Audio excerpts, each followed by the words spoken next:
Kalung saya hilang. Pasti dia yang mengambilnya. Tadi pagi masih ada. Saya ingat sekali. Assalamualaikum sahabat 1000 kisah nyata. Di sebuah kota kecil yang ramai oleh hiruk-pikuk pasar pagi, sebuah kejadian yang terlihat sepele berubah menjadi awal dari rahasia besar yang terkubur bertahun-tahun. Seorang gadis pemulung ditangkap warga, dituduh mencuri dompet milik wanita kaya. Semua orang mencibir, mengolok, dan menghakimi. Namun ketika polisi tampan bernama Reza memeriksa tas lusuh gadis itu, ia justru menemukan sebuah kalung tua dengan huruf D. Kalung yang akan membuka pintu masa lalu seorang wanita bernama Ratih. Dan mengguncang satu keluarga besar sampai ke akar. Inilah kisah tentang Dania. Gadis kecil pemulung yang dianggap tidak punya siapa-siapa. Namun ternyata memiliki darah yang jauh lebih mulia daripada semua yang merendahkannya. Sahabat, sebelum kita mulai ceritanya, mari semuanya untuk like, share, komen dari daerah mana kalian mendengarkan kisah ini dan bagi pendengar pertama, selamat datang di channel 1000 Kisah Nyata, jangan lupa subscribe channel ini ya. Agar kamu tidak ketinggalan kisah-kisah penuh inspirasi yang menggetarkan hati lainnya. Kami doakan yang sudah like dan subscribe channel ini semoga rezekinya selalu mengalir deras, segala urusan selalu dipermudah, dan doanya semoga diijabah oleh Allah Subhanahu wa Ta'ala. Amin ya Rabbal Alamin. Jangan lupa juga tekan tombol loncengnya, agar kamu jadi orang pertama yang tahu saat video terbaru hadir. Sekarang mari kita mulai ceritanya. Pagi itu, cahaya matahari baru menyentuh atap-atap kios pasar. Udara masih lembab. Bau sayuran segar bercampur wangi roti hangat dari pedagang keliling. Suara pedagang memanggil pembeli terdengar bersahutan seperti biasa. Tapi di salah satu sudut pasar, keributan mulai muncul dan perlahan membesar. Beberapa warga berjalan cepat sambil menoleh ke belakang, seolah mengikuti sesuatu yang penting. Dua orang bapak membawa seorang gadis kecil dengan pakaian lusuh. Rambutnya agak kusut, wajahnya penuh debu, namun matanya tetap terlihat jernih meski ketakutan. Itulah Dania, gadis pemulung berusia 15 tahun. Tas besar yang sudah sobek di bagian samping ia peluk erat-erat. Seakan itu satu-satunya tempat ia menyimpan seluruh hidupnya. Tubuhnya mungil, tetapi langkahnya terpaksa mengikuti tarikan tangan warga yang menyeretnya menuju kantor polisi yang berada tepat di depan pasar. Ini dia, Pak. Tangkap saja. Dia yang ambil dompet ibu itu. Salah satu warga berteriak sambil menunjuk Dania. Kerumunan semakin ramai. Ada yang mengambil gambar, ada yang berbisik menyudutkan. Ada pula yang hanya menonton dengan wajah penasaran. Dari dalam kantor polisi, seorang pria berseragam keluar dan mendekat karena mendengar kegaduhan. Tubuhnya tegap, wajahnya tegas namun teduh. Namanya Reza, polisi muda yang sudah lama bertugas di wilayah itu. Ia mengenali gadis itu cukup cepat. Ia tahu siapa Dania, bukan sebagai pencuri, tetapi sebagai gadis kecil yang selalu menyapa ramah setiap kali bertemu. Gadis yang sering terlihat mengumpulkan botol dan plastik sambil bersenandung kecil. Gadis yang pernah menawarkan Reza sebungkus gorengan sambil berkata dengan polos bahwa itu hadiah karena Reza pernah menolongnya menyeberang jalan. Reza menatap kerumunan, lalu menatap Dania yang sedang digiring masuk ke kantornya. Ada rasa tak enak yang tumbuh di dadanya. Namun ia harus menjalankan tugasnya dengan adil. Apa yang terjadi? Tanya Reza dengan suara tegas namun lembut. Warga berbicara hampir bersamaan hingga suara mereka saling menutupi. Baru setelah Reza mengangkat tangan meminta tenang, seorang wanita paruh baya menjelaskan. Dompet ibu itu jatuh. Pak, gadis ini yang ambil. Digenggamnya seperti mau dibawa kabur. Di belakang warga, seorang wanita turun dari mobil hitam mengilap yang baru parkir di depan kantor polisi. Langkahnya anggun, gaunnya mahal, dan tas di tangannya jelas tidak sembarangan. Ia berjalan masuk melewati kerumunan. Wajahnya menunjukkan amarah yang ia tahan sejak kejadian di pasar. Wanita itu adalah Nadira Adiwangsa. Pak polisi, katanya dengan suara yang dingin dan tegas. Gadis pemulung ini mengambil dompet saya. Semua mata seketika kembali kepada Dania. Gadis itu memeluk tas lusuhnya makin kuat. Tatapannya jatuh ke lantai, seolah ingin menghilang dari dunia. Reza mengangguk perlahan, lalu mempersilakan semuanya masuk agar bisa didengar dengan jelas dan tertib. Suasana kantor polisi berubah begitu mereka masuk. Ruangan kecil itu terasa penuh. Kursi-kursi terisi. Beberapa warga berdiri di belakang. Bau kertas, tinta, dan kopi mengisi udara. Namun yang paling kuat adalah rasa tegang yang menggantung di atas kepala setiap orang. Reza duduk di balik meja. Nadira duduk di sebelah kanan. Sedang Dania berdiri di depan meja, memegang tasnya seolah kalau ia lepaskan, dirinya akan runtuh. Baik. Reza membuka pembicaraan dengan suara tenang. Ibu Nadira, boleh jelaskan dari awal? Nadira melepas kacamata hitamnya dan menghela napas dengan kesal. Pagi tadi saya ke pasar. Perlu Bapak tahu ya, saya itu lebih sering belanja di supermarket, atau pembantu rumah yang belanja. Tapi hari ini, secara mendadak saya harus ke pasar sendiri. Dompet saya ada di dalam tas, seperti biasa. Saat saya bayar barang, saya merasa tas saya terbuka sedikit. Saya tidak curiga, karena tempat itu ramai. Ia melirik Dania sekilas, lalu melanjutkan. Tidak lama setelah itu, saya sadar dompet saya hilang. Para pedagang membantu mencari, dan mereka menemukan gadis ini sedang memegangnya. Beberapa warga mengangguk kuat, mempertegas cerita Nadira. Reza menulis cepat di buku catatannya, kemudian mengalihkan perhatian pada Dania. Dania, sekarang giliran kamu. Ceritakan. Dania menggigit bibirnya. Suaranya masih tersangkut di tenggorokan. Ia menunduk lebih dalam. Tapi akhirnya ia berkata pelan. Saya tidak mencurinya. Kerumunan langsung ribut lirih. Ada yang mencibir. Ada yang berbisik seakan sudah tahu jawabannya sejak awal. Dania. Reza kembali menenangkan. Lanjutkan. Saya ambil dompet itu di tanah. Saya mau kembalikan. Tapi saya tidak tahu siapa pemiliknya. Banyak orang kaya di sekitar sana. Saya cuma mau kasih kembali. Nada lirih Dania membuat beberapa orang spontan menggeleng tidak percaya. Sementara Nadira tersenyum sinis. Kalau mau mengembalikan, kenapa kamu tidak langsung cari saya? Kenapa menunggu sampai kamu dikejar warga?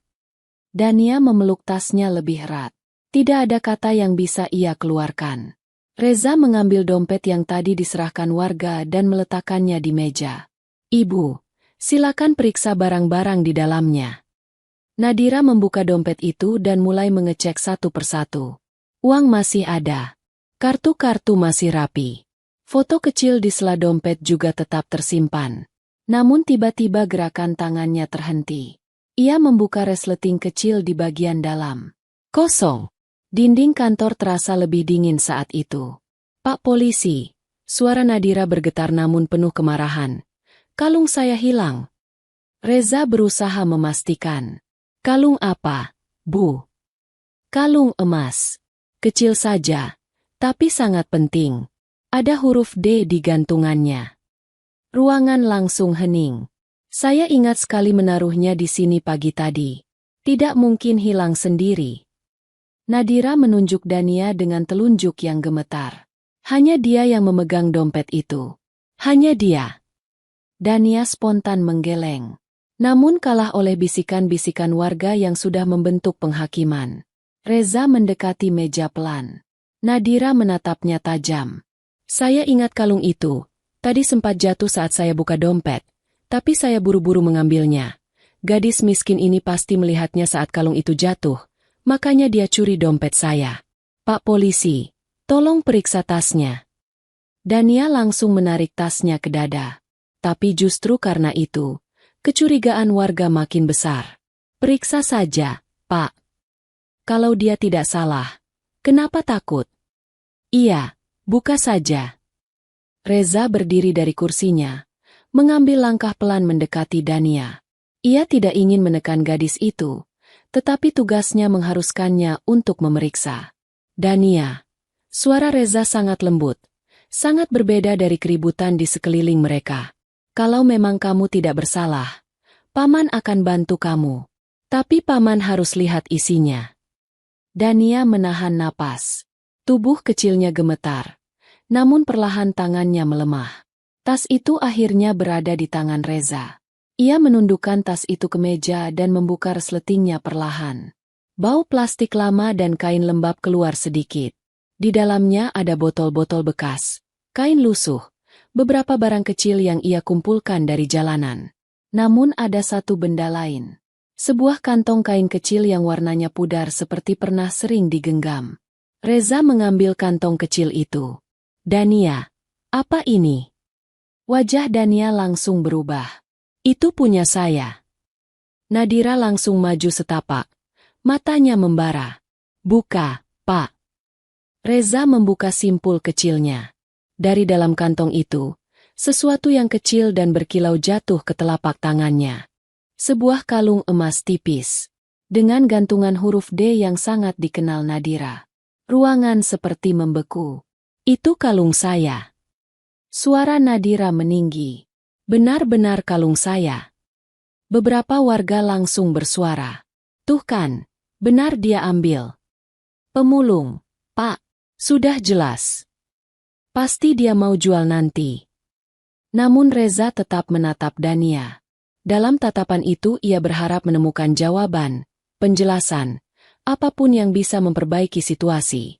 Dania mengangkat wajahnya perlahan. Air mata jatuh, namun bukan hanya karena ketakutan. Ada luka yang jauh lebih dalam. Suara yang keluar dari bibirnya tidak keras, tetapi cukup jelas untuk membuat seluruh ruangan diam. "Itu bukan kalung ibu itu." Dania menatap kalung itu, lalu menatap Nadira. "Kalung itu milik ibu saya. Itu milik ibu Dania." Dan untuk pertama kalinya, suara Dania terdengar seperti seseorang yang mempertahankan sesuatu yang begitu berharga baginya. Reza terpaku. Nadira terdiam.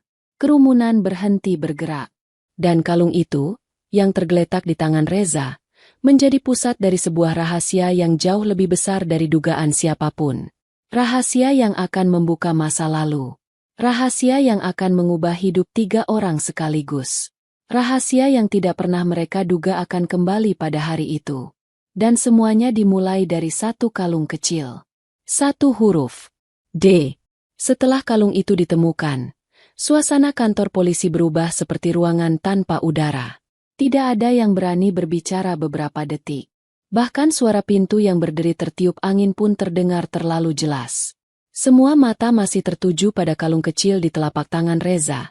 Seakan benda itu adalah bukti yang tidak bisa dibantah. Namun Reza bukan hanya melihat kalung itu. Ia melihat wajah Dania, yang bukan wajah pencuri. Itu wajah seseorang yang sedang mempertahankan satu-satunya benda yang mengingatkannya pada seseorang yang ia cintai. Ia tahu perbedaan antara mata yang berbohong dan mata yang menyimpan luka. Dania menatap kalung itu dalam diam. Air matanya jatuh satu-satu, bukan karena ketakutan, tetapi karena sesuatu yang lebih berat. Seakan ada kenangan lama yang dirobek paksa dari hatinya. Nadira akhirnya memecah keheningan itu. Suaranya tajam. Namun kali ini ada sedikit getaran di dalamnya. "Pak Polisi, saya ingin mengajukan laporan resmi. Gadis ini bukan hanya mencuri dompet saya, tetapi juga perhiasan berharga." Kata-kata itu membuat beberapa warga kembali bersuara, menambah panas suasana. "Betul itu, Pak. Proses saja.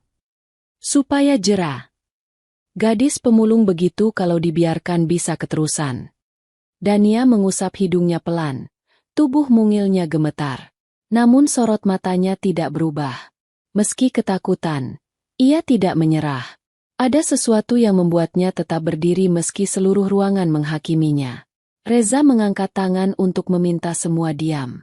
"Sebelum kita lanjutkan, saya ingin mendengar lagi dari Dania." Ia mencondongkan tubuh, berusaha menatap mata gadis itu secara langsung. "Dania, kamu bilang ini kalung ibumu. Bisa jelaskan?" Dania tidak langsung menjawab. Ia menarik napas kecil, seperti seseorang yang mempersiapkan diri untuk mengatakan hal yang sangat sulit. "Itu kalung ibu saya," ulangnya pelan, tetapi kini lebih yakin. "Ibu saya dulu selalu memakai kalung itu. Bentuknya sama. Hurufnya sama." Matanya kembali basah, namun ia tidak menunduk lagi. Kalung itu satu-satunya milik ibu yang tersisa. Ibu telah pergi 5 tahun lalu. Saya tidak tahu di mana kuburnya. Ibu pergi, Dan saya tidak pernah melihatnya lagi. Kata-kata itu menampar suasana. Nadira ingin membalas. Namun suara itu tercekat di tenggorokannya. Ada sesuatu di suara Dania tadi yang masih membuat hatinya aneh. Namun ia menepisnya. Menolak memikirkan lebih jauh. Itu tetap kalung saya. Nadira bersikeras. Itu milik orang yang sangat dekat dengan saya. Tidak mungkin milik gadis ini. Dania menggeleng. Kali ini lebih kuat. Ibu saya bernama Ratih, katanya pelan. Ini miliknya. Nama itu membuat jantung Nadira tiba-tiba berdebar lebih cepat. Ratih. Nama itu seperti kabut masa lalu yang kembali muncul dari tempat yang ia tutup rapat. Ia merasakan telapak tangannya dingin. Namun ia menutupi kegelisahannya dengan sikap tegas. Ratih yang mana? Nadira bertanya cepat. Suaranya meninggi sedikit. Dania menatapnya dengan bingung. Saya tidak tahu ibu punya saudara apa tidak. Yang saya tahu, ibu saya Ratih. Ibu saya baik. Ibu pergi ke surga 5 tahun lalu. Ruangan kembali sunyi. Nadira menelan ludah. Tubuhnya menegang. Namun ia belum berani menghubungkan nama itu dengan masa lalunya. Tidak mungkin. Rasanya tidak mungkin. Reza melihat reaksi Nadira dengan seksama. Ada sesuatu yang tidak biasa. Untuk seseorang yang sangat yakin bahwa kalung itu miliknya, perubahan ekspresinya terlalu kuat ketika nama itu disebut. Reza menutup buku catatan, lalu berkata pelan. Ibu, saya perlu tahu sesuatu. Apa kalung ini memang milik ibu, atau seseorang yang memberi ibu kalung ini? Nadira terdiam lama. Sangat lama. Sampai beberapa warga mulai saling melirik. Itu bukan urusan penting, jawabnya akhirnya. Wajahnya berubah. Tidak semarah tadi. Tidak setegas tadi. Reza tidak mendesak. Ia tahu ada batas yang tidak bisa ia paksa hari itu. Apalagi dengan banyaknya mata yang menatap. Ia mengambil keputusan lain. Dania, untuk sementara kamu harus kami amankan dulu di ruang khusus. Ini prosedur. Kami perlu menenangkan situasi. Dania langsung pucat. Ia menutup mulutnya. Tubuhnya menegang seperti anak kecil yang takut dibawa ke tempat asing. Reza menyentuh pundaknya dengan lembut. Tenang. Kamu tidak akan disakiti.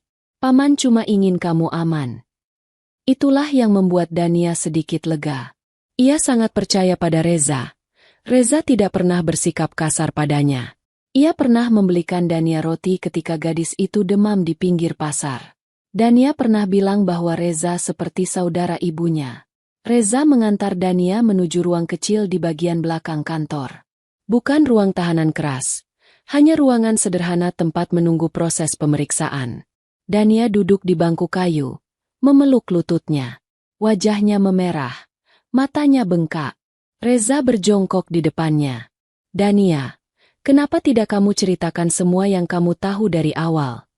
Dania mengusap air matanya pelan. Paman tidak akan percaya. Suaranya serak. Percaya atau tidak itu urusan nanti, jawab Reza lembut. Tapi kamu harus bicara dulu. Dania menatap pintu ruang itu, seolah takut kalau ada yang menguping. Ibu saya Ratih, katanya. Ibu pergi 5 tahun lalu. Ayah bilang ibu pergi, dan Dania harus menerimanya. Ibu tidak punya apa-apa waktu pergi, kecuali kalung itu. Ia memandang tangannya sendiri, seperti membayangkan kalung itu di sana. Ayah bilang kalung itu warisan satu-satunya dari nenek ibu. Ayah selalu jaga dulu. Waktu ibu meninggal, kalung itu tidak ada di leher ibu. Tubuh kecil Dania kembali bergetar. Dan hari ini, kalung itu malah ada di tangan tante jahat itu. Reza terdiam. Semua yang ia dengar membuat satu hal semakin jelas. Dania tidak sedang berbohong. Atau jika ia salah, maka ia adalah gadis kecil dengan keyakinan yang sangat kuat mengenai milik ibunya. Reza tahu, dalam dunia anak jalanan, tidak ada alasan mereka mempertahankan barang selain karena nilai uangnya. Tapi cerita Dania bukan tentang uang. Ini tentang seseorang yang ia rindukan, seseorang yang ia cari, seseorang yang ia harap masih hidup. Di ruangan depan, Nadira berdiri mematung. Tangan yang tadi gemetar karena marah, Kini gemetar karena sesuatu yang lain. Kenangan lama datang tanpa diminta. Ratih, adiknya. Adik kecil yang keras kepala. Adik yang memilih kuliah jauh. Adik yang kembali tanpa banyak bercerita. Adik yang tiba-tiba bekerja sendiri tanpa mau tinggal di rumah besar keluarga. Adik yang tidak pernah memperkenalkan siapapun sebagai pasangannya. Adik yang meninggal 5 tahun lalu.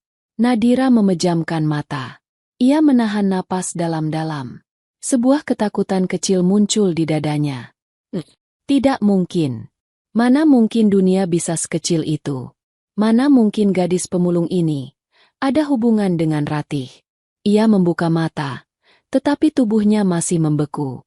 Dalam beberapa detik, ia tidak lagi yakin siapa yang salah dan siapa yang benar. Reza kembali ke ruangan depan. Wajahnya lebih tegang dari sebelumnya. Bu Nadira, katanya pelan. Ada sesuatu yang ingin saya tanyakan nanti, tapi tidak sekarang. Untuk hari ini, lebih baik ibu pulang dulu. Kami akan proses ini sesuai aturan dan menenangkan keadaan. Nadira mengangguk, tetapi langkahnya goyah. Ia pergi tanpa bicara banyak. Mobil mewahnya melaju perlahan, meninggalkan kantor polisi yang kini terasa lebih berat dari sebelumnya. Di sudut ruangan, seorang polisi tua berkomentar lirih sambil memandang pintu yang baru saja tertutup. Pak Reza, ini kasus pencurian biasa atau ada sesuatu yang jauh lebih besar di baliknya? Reza menatap ruang kecil tempat Dania duduk sendirian. Ia tahu jawaban itu. Ini bukan kasus biasa. Ini awal dari sesuatu yang akan membuka luka masa lalu, mengungkap rahasia yang sudah lama terkubur, dan mengubah hidup 3 orang sekaligus. Tapi malam itu, hanya satu hal yang ia pikirkan. Dania.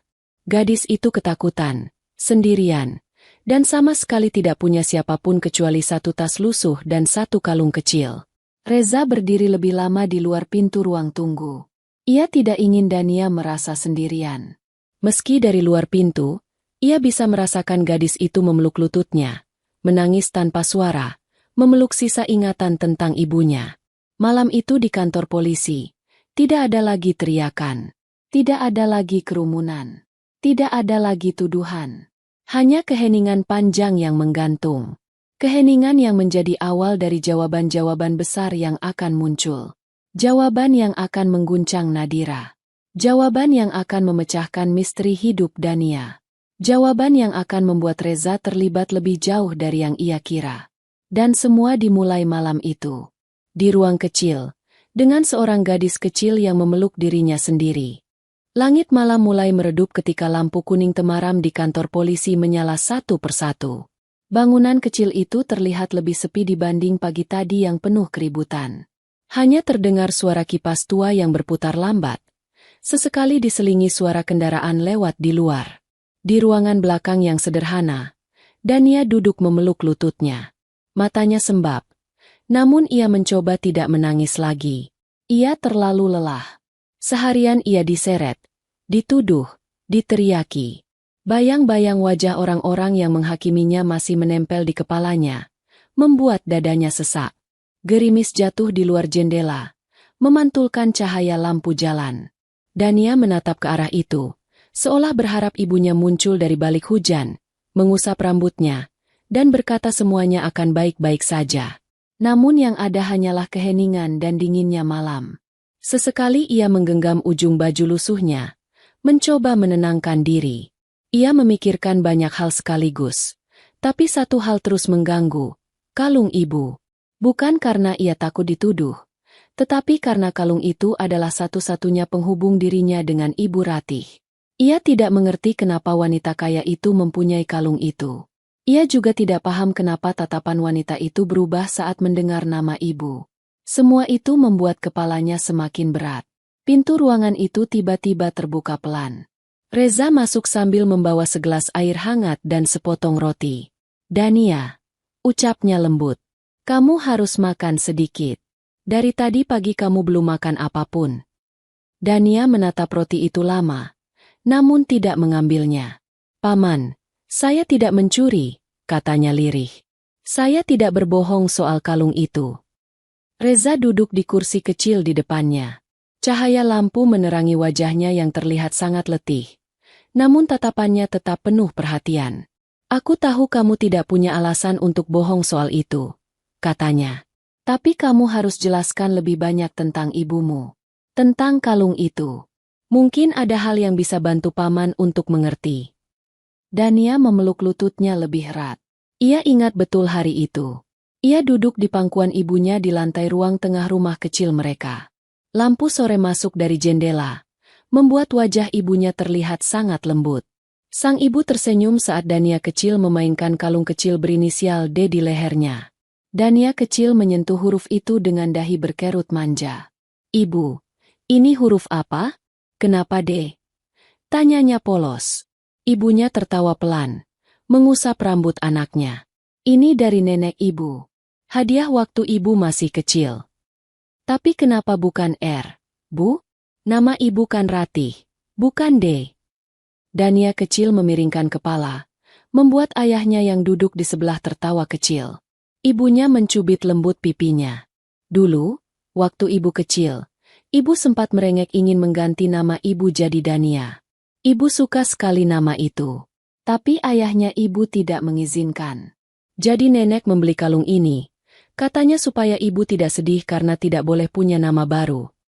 Dania kecil terkekeh. Terus kenapa aku namanya Dania, Bu? Ibunya menempelkan keningnya pada kening Dania. Karena kamu hadiah yang sangat ibu tunggu. Nama itu rasanya cocok sekali untuk anak sebaik kamu. Dan kalung ini, nanti saat Dania sudah besar, ibu akan berikan pada Dania. Dania senang. Dania kecil mengangguk semangat. Ayahnya merangkul keduanya sambil tersenyum bangga. Mereka bertiga tertawa bersama. Hangat, sederhana, lengkap. Namun kenangan itu berubah tiba-tiba. Suasana menjadi kelabu. Ibunya jatuh sakit berat tidak lama kemudian. Dania kecil hanya ingat tubuh ibunya yang semakin kurus di ranjang. Ingatan terakhir yang melekat hanyalah genggaman tangan ibu yang perlahan melemah. Pemakamannya penuh isak. Dania kecil tidak mengerti apapun selain ibu tidak bangun lagi. Dan kalung yang dijanjikan untuk diberikan padanya juga tak lagi ada di leher ibunya. Ayahnya menggendongnya menjauh dari makam. Dania menangis keras, memanggil ibunya berkali-kali. Namun ayahnya hanya memeluk dan berkata mereka harus pergi jauh. Setelah itu hidup berubah. Mereka tinggal di tempat terpencil, jauh dari siapapun. Ayahnya bekerja apa saja yang bisa dilakukan, tetapi kesedihan membuatnya rapuh. 2 tahun berlalu, dan ayahnya juga pergi menyusul ibu. Dania kecil berdiri sendirian di depan pintu rumah kontrakan. Tangannya menulis huruf D di tanah, seolah itu satu-satunya bagian dari ibunya yang masih tersisa. Dania menutupi mulutnya, menahan tangis yang hampir keluar. Reza menunduk. Ia merasakan sesuatu di dadanya. Seperti simpati yang terlalu dalam untuk seorang anak sekecil Dania. Ia berbicara dengan suara yang lebih lembut dari biasanya. Paman janji, Dania. Paman akan cari tahu semuanya. Kita akan cari tahu siapa sebenarnya yang punya kalung itu. Dania akhirnya mengangkat wajahnya. Mata kecil itu begitu tulus, penuh harap, namun juga penuh ketakutan. Kalau ternyata bukan milik ibu saya, katanya pelan. Saya tidak tahu apa yang harus saya lakukan. Itu satu-satunya yang ibu tinggalkan untuk saya. Reza memegang pundaknya perlahan. Kamu tidak sendirian. Paman di sini. Sementara itu, di rumah mewah yang dindingnya terbuat dari marmer putih, Nadira berdiri terpaku di depan meja riasnya. Lampu ruangan memantulkan wajahnya yang tampak jauh lebih lelah dari biasanya. Tangannya gemetar saat membuka sebuah kotak kayu kecil yang sudah lama ia simpan. Di dalamnya, ada perhiasan-perhiasan kecil milik adiknya, Ratih, jepit rambut, gelang kain, foto kecil semasa kuliah, segaris tulisan tangan. Namun satu hal yang membuat napasnya tercekat adalah saat dia mengambil kembali kalung dari dompetnya tadi. Ia berusaha mengingat, tapi setiap memori terasa kabur. Seperti potongan film lama yang rusak. Bagaimana dia bisa tahu nama Ratih? Gumam Nadira lirih. Ia menutup wajahnya dengan tangan. Dadanya serasa ditarik kuat dari dalam.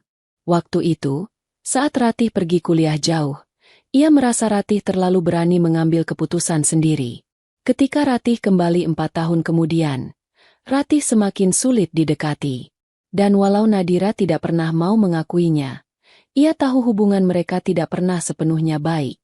Namun tidak pernah sekalipun ia membayangkan bahwa Ratih pergi meninggalkan sesuatu sebesar ini. Anak, apa mungkin? Keponakan yang tidak ia ketahui. Nadira berdiri, berjalan mondar-mandir di kamar seperti orang yang kehilangan arah. Tidak mungkin. Tidak mungkin benar. Namun bayangan wajah Dania terus muncul di benaknya. Mata itu. Cara gadis itu memeluk tasnya. Nada suaranya saat menyebut nama Ratih. Ada kemiripan yang terlalu jelas dengan adiknya. Hatinya tiba-tiba terasa sakit. Seperti mengingat sesuatu yang seharusnya ia jaga lebih baik. Ia menatap foto Ratih di bingkai perak. Senyum adiknya yang dulu lembut kini terasa seperti beban berat di dadanya. Apa yang sebenarnya kamu sembunyikan, Ratih? Bisiknya pelan. Di kantor polisi, malam semakin larut. Reza masih duduk di ruang tengah, menulis laporan sambil sesekali memandang ke arah ruangan tempat Dania menunggu. Ia tidak bisa memaksakan gadis itu bicara banyak. Terlalu banyak hal berat untuk anak kecil seumur itu. Namun ada sesuatu yang mengusiknya sejak tadi. Tiap kali ia mencoba memikirkan hubungan antara kalung itu, Dania, dan ibunya, semuanya mengarah ke satu kesimpulan yang tidak ingin ia akui terlalu cepat. Ada sesuatu yang sangat salah dengan dugaan Nadira. Reza menutup buku laporan, menarik napas panjang, lalu berdiri. Ia berjalan pelan mendekati ruangan Dania.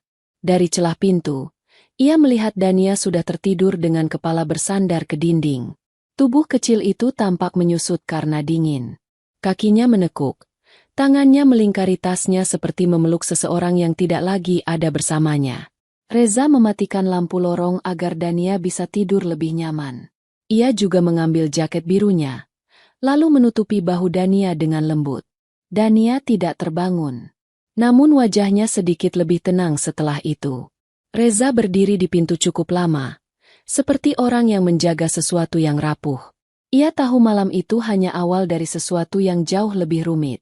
Kalung itu bukan sekadar perhiasan. Tidak mungkin. Ketika ia menutup pintu dan kembali ke meja kerjanya, ada satu hal yang ia ucapkan dalam hati. Paman akan bantu kamu menemukan kebenaran, Dania. Apapun yang terjadi. Dan malam panjang itu pun berakhir dengan keheningan yang berat. Tidak ada yang tahu bahwa keheningan itu sedang menunggu pagi yang akan membuka pintu menuju rahasia jauh lebih besar. Rahasia yang akan menggantungkan takdir Nadira, Dania, dan Reza pada satu titik yang sama. Satu nama. Ratih. Pagi hari di kantor polisi terasa berbeda dari biasanya. Matahari baru saja muncul di balik gedung-gedung kecil sekitar pasar. Namun suasana kantor sudah terasa berat. Udara pagi yang seharusnya segar justru terasa seperti membawa beban dari malam sebelumnya. Reza datang lebih awal. Seragamnya belum sepenuhnya rapi karena ia berangkat tergesa-gesa setelah hampir tidak tidur semalaman. Ia langsung menuju ruangan tempat Dania berada. Ketika pintu dibuka pelan, ia melihat Dania sudah duduk tegak dengan mata bengkak. Tas lusuhnya masih ia peluk erat seakan kalau dilepas.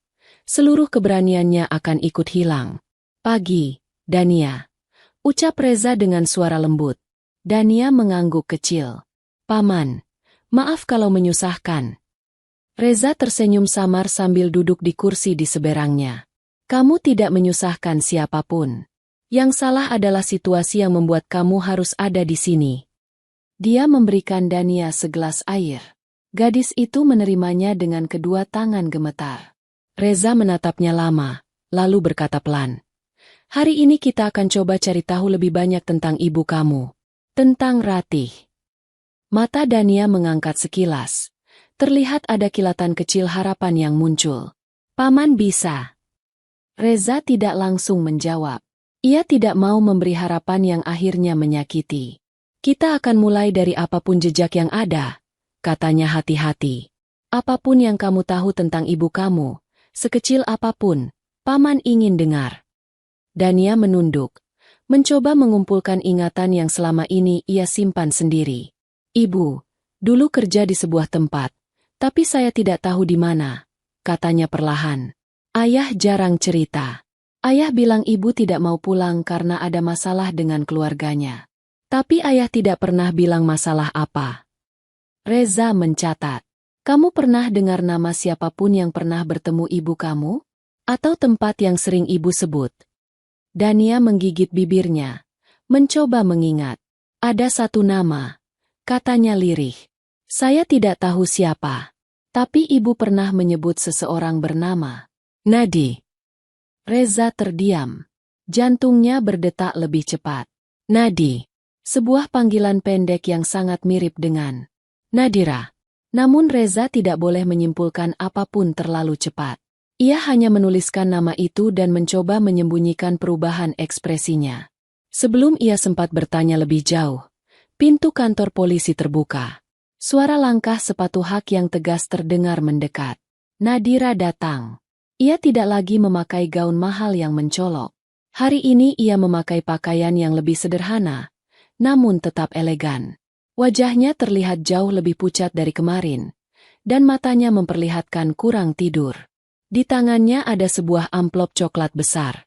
Semua polisi di ruangan depan langsung berdiri refleks, bukan karena ia orang kaya, tetapi karena aura tegasnya yang membuat semua orang mengerti bahwa ini bukan kunjungan biasa.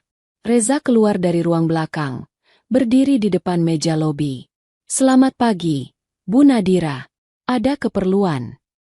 Nadira menatap Reza dalam beberapa detik sebelum akhirnya berkata dengan suara yang nyaris tidak stabil. Saya perlu bicara dengan gadis itu. Reza langsung tegang. Bu, saya harus ingatkan. Kemarin terjadi cukup banyak ketegangan. Dania masih dalam keadaan. Saya tidak datang untuk marah, potong Nadira cepat. Saya datang karena ada hal yang harus saya tanyakan, dan hanya gadis itu yang bisa menjawab. Nada itu bukan nada majikan memerintah. Itu nada seseorang yang sedang diguncang sesuatu besar dalam hidupnya. Reza menimbang beberapa detik. Ia tahu ini berisiko untuk Dania. Tetapi ia juga tahu jawaban-jawaban penting mungkin hanya bisa keluar melalui pertemuan ini. Baik, ucapnya akhirnya. Tapi saya ikut mendampingi. Nadira mengangguk. Mereka berjalan ke ruang belakang bersama-sama. Ketika pintu dibuka, Dania yang duduk di kursi kayu kecil itu langsung menegang. Wajahnya berubah kaku saat melihat wanita yang menuduh dan merendahkannya kemarin. Nadira berhenti beberapa langkah dari Dania. Nada suaranya pelan ketika ia berkata, "Boleh saya duduk?" Dania tidak menjawab, tapi ia mengangguk kecil. Nadira duduk di kursi sebelah Reza. Untuk beberapa saat, ruangan hanya diisi oleh suara hujan tipis di luar. Aku tidak akan marah, Nadira memulai dengan suara berat. Aku hanya ingin tahu, dari mana kamu yakin kalung itu milik ibumu? Dania memeluk tasnya. Mencoba terlihat berani meski suaranya tetap gemetar. Itu milik ibu saya. Ibu saya Ratih. Reza memperhatikan wajah Nadira saat nama itu diucapkan. Nadira menutup mata beberapa detik, lalu menarik napas panjang, seperti seseorang yang sedang memaksa dirinya menghadapi masa lalu. Ia membuka amplop coklat itu perlahan. Di dalamnya ada sebuah foto tua. Nadira meletakkan foto itu di meja di depan Dania. Lihat ini, katanya pelan. Apa kamu kenal wanita ini? Dania mengambil foto itu dengan hati-hati. Setelah melihatnya selama beberapa detik, matanya tiba-tiba berbinar. Ia memegang foto itu dengan dua tangan seakan takut jatuh. Itu ibu. Suaranya bergetar. Namun kali ini bukan karena takut. Ibu. Itu benar-benar ibu. Nadira menahan napas. Suara Dania terasa menembus dadanya. Wajah di foto itu adalah wajah Ratih muda, adiknya. Gadis yang dulu sering tertawa di rumah keluarga mereka. Gadis yang rambutnya selalu dikuncir ke belakang dengan rapi. Gadis yang pergi jauh dari hidup mereka dengan dalih kuliah dan bekerja tanpa pernah benar-benar menjelaskan alasan. Namun ada sesuatu lain pada reaksi Dania. Cara ia menyentuh foto itu. Cara matanya berkaca-kaca. Cara bibirnya bergetar sambil berkata pelan. Ibu, Dania kangen. Tidak ada kebohongan dalam suara itu. Tidak ada keraguan. Tidak ada keraguan sedikit pun. Nadira menutup mulutnya, menahan isak yang hampir keluar. Reza yang duduk di sebelahnya menunduk, berusaha menghormati momen itu. Setelah beberapa lama, Nadira bertanya pelan, "Kamu yakin? Kamu benar-benar yakin itu ibumu?" Dania menatap foto itu lagi. Tidak perlu waktu lama. "Iya, itu ibu saya. Saya masih ingat wajahnya." Air matanya akhirnya jatuh. "Ibu sering tidur sambil memeluk saya. Ibu suka belai kepala saya. Itu benar-benar ibu." Nadira menunduk. Air matanya jatuh tanpa bisa ia tahan lagi. Aku tidak tahu," bisiknya gemetar. "Aku tidak tahu adikku punya anak." Reza menyentuh bahu Nadira pelan. "Bu, mungkin ada banyak hal yang Ratih sembunyikan." Nadira mengusap wajahnya cepat, namun tangannya gemetar kuat. "Aku kira, waktu itu Ratih hanya ingin hidup mandiri. Ia tidak pernah mau pulang, tidak mau dijenguk. Bahkan saat kembali ke sini, ia tetap tertutup." Ia menarik napas panjang, namun masih tersengal. "Aku kira itu hanya perangainya. Aku tidak tahu ia menyembunyikan sesuatu sebesar ini." Dania menatap Nadira bingung. Ada ketakutan kecil yang muncul. "Bu, ibu kenal ibu saya?" Pertanyaan sederhana itu membuat Nadira menunduk lebih dalam. Suaranya pecah saat menjawab. "Ibu kamu adalah adikku. Ratih adalah adikku." Ruangan kembali sunyi. Tidak ada yang bergerak. Dania membeku. Wajahnya kehilangan warna.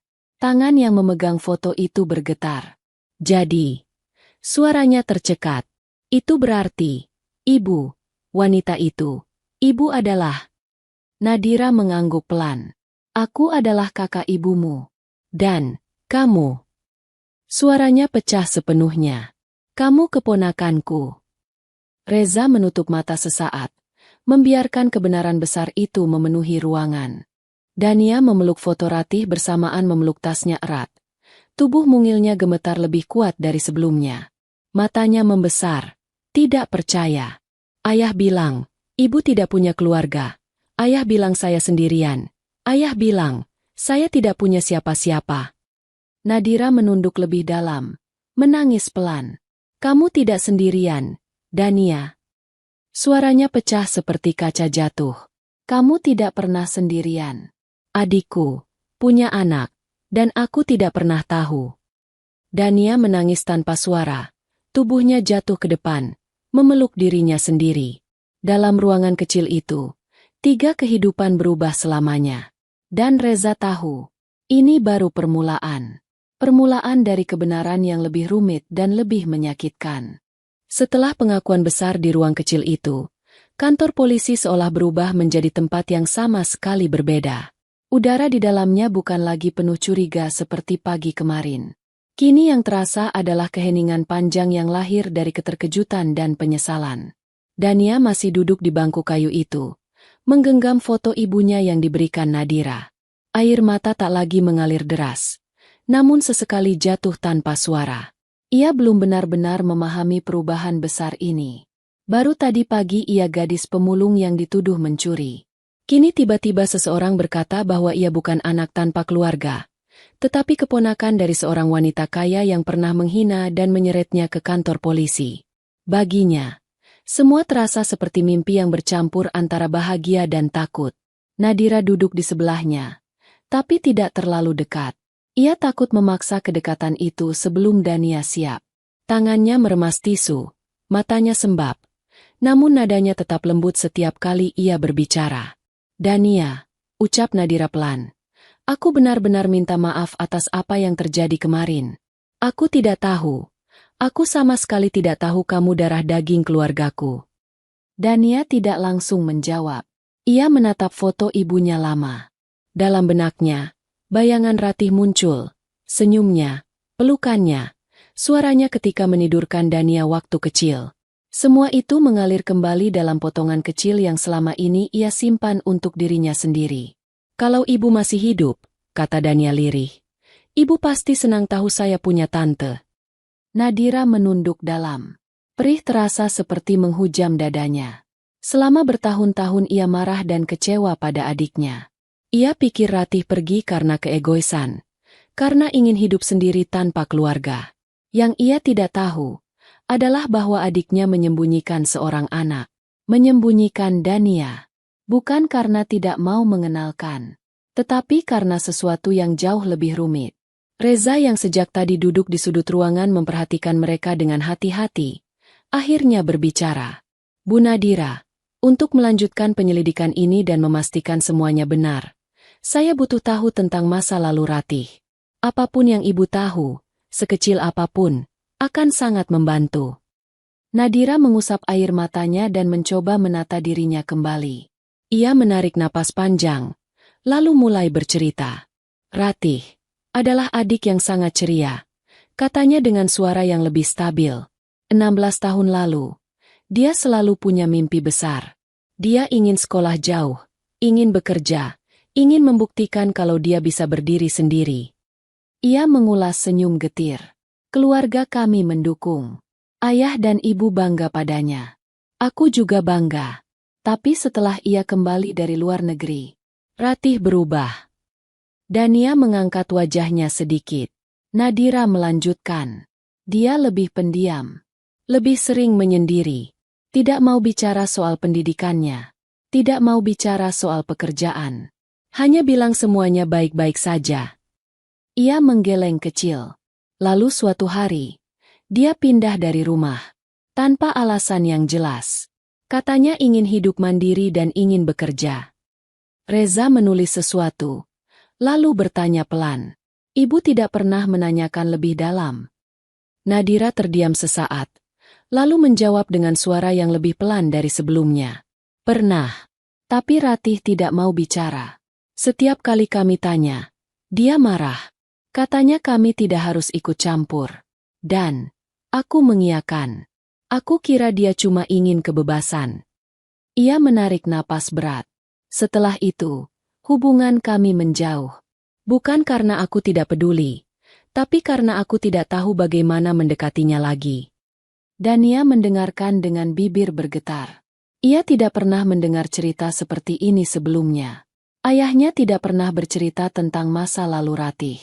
Tidak pernah menyebut keluarga yang sesungguhnya. Ayah saya, kenapa tidak pernah bilang saya punya tante? Tanyanya dengan suara kecil. Pertanyaan itu membuat ruangan kembali hening. Reza berbicara perlahan. Hati-hati. Kemungkinan besar, ayah kamu ingin melindungi kamu dari sesuatu. Atau mungkin dari seseorang. Mata Dania membesar sedikit. Melindungi dari siapa? Reza tidak langsung menjawab. Ia menatap Nadira, meminta izin untuk berbicara lebih jauh. Nadira mengangguk kecil, meski wajahnya penuh kebingungan. Reza kemudian mengalihkan pandangan ke Dania. Ayah kamu pernah bilang apapun tentang kehidupan ibumu sebelum kamu lahir? Dania menggeleng cepat. Tidak banyak. Ayah hanya bilang ibu jauh dari keluarganya. Bahwa ibu bertengkar dengan seseorang dan pergi.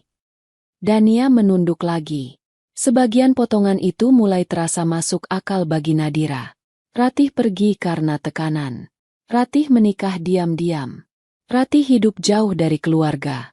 Ratih tidak mau pulang. Ratih tidak mau dikenalkan ke siapapun. Dan Ratih menyembunyikan kehadiran seorang anak.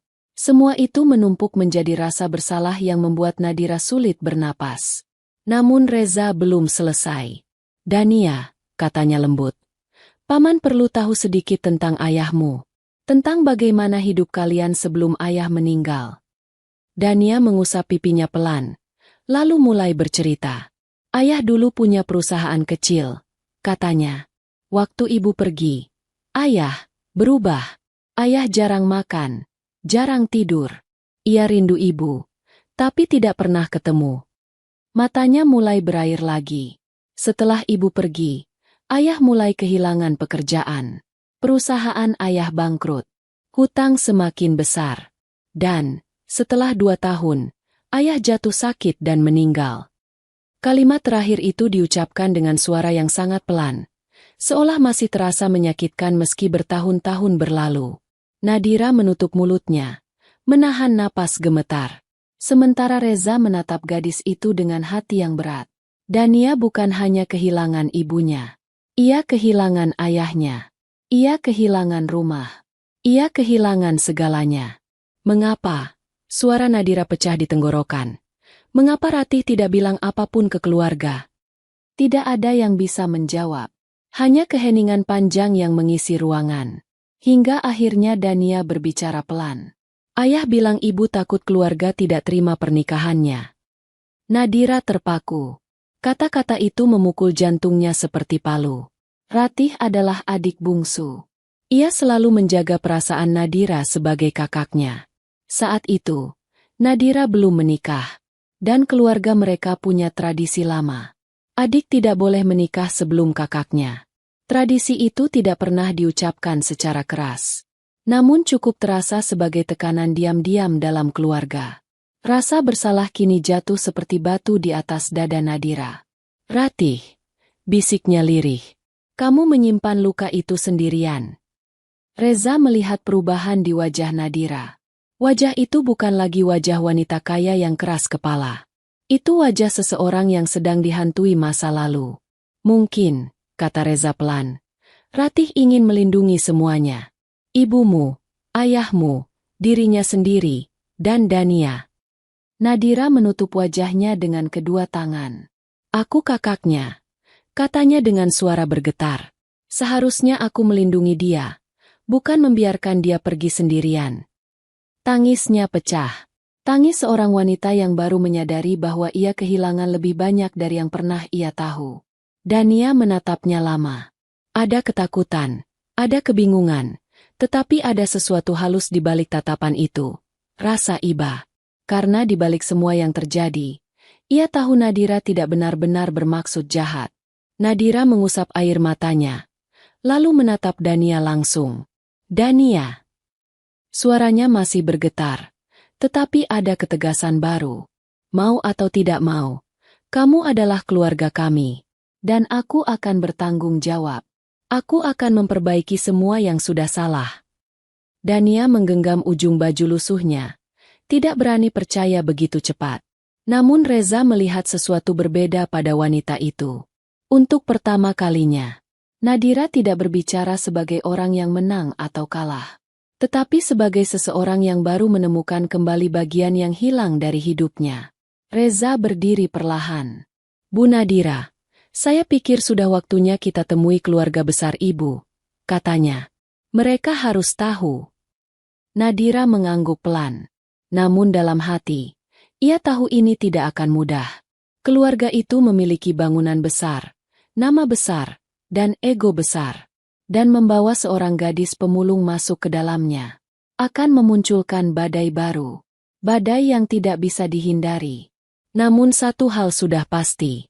Dania tidak akan menghadapi semua itu sendirian lagi. Pagi itu, matahari bersinar dengan hangat. Namun hawa yang menyelimuti perjalanan Dania tidak sehangat cahaya itu. Mobil hitam milik Nadira melaju pelan menuju sebuah area perumahan elit yang terkenal di kota itu. Jalanan lebar, pagar-pagar rumah tinggi, pepohonan tertata rapi, dan udara tenang.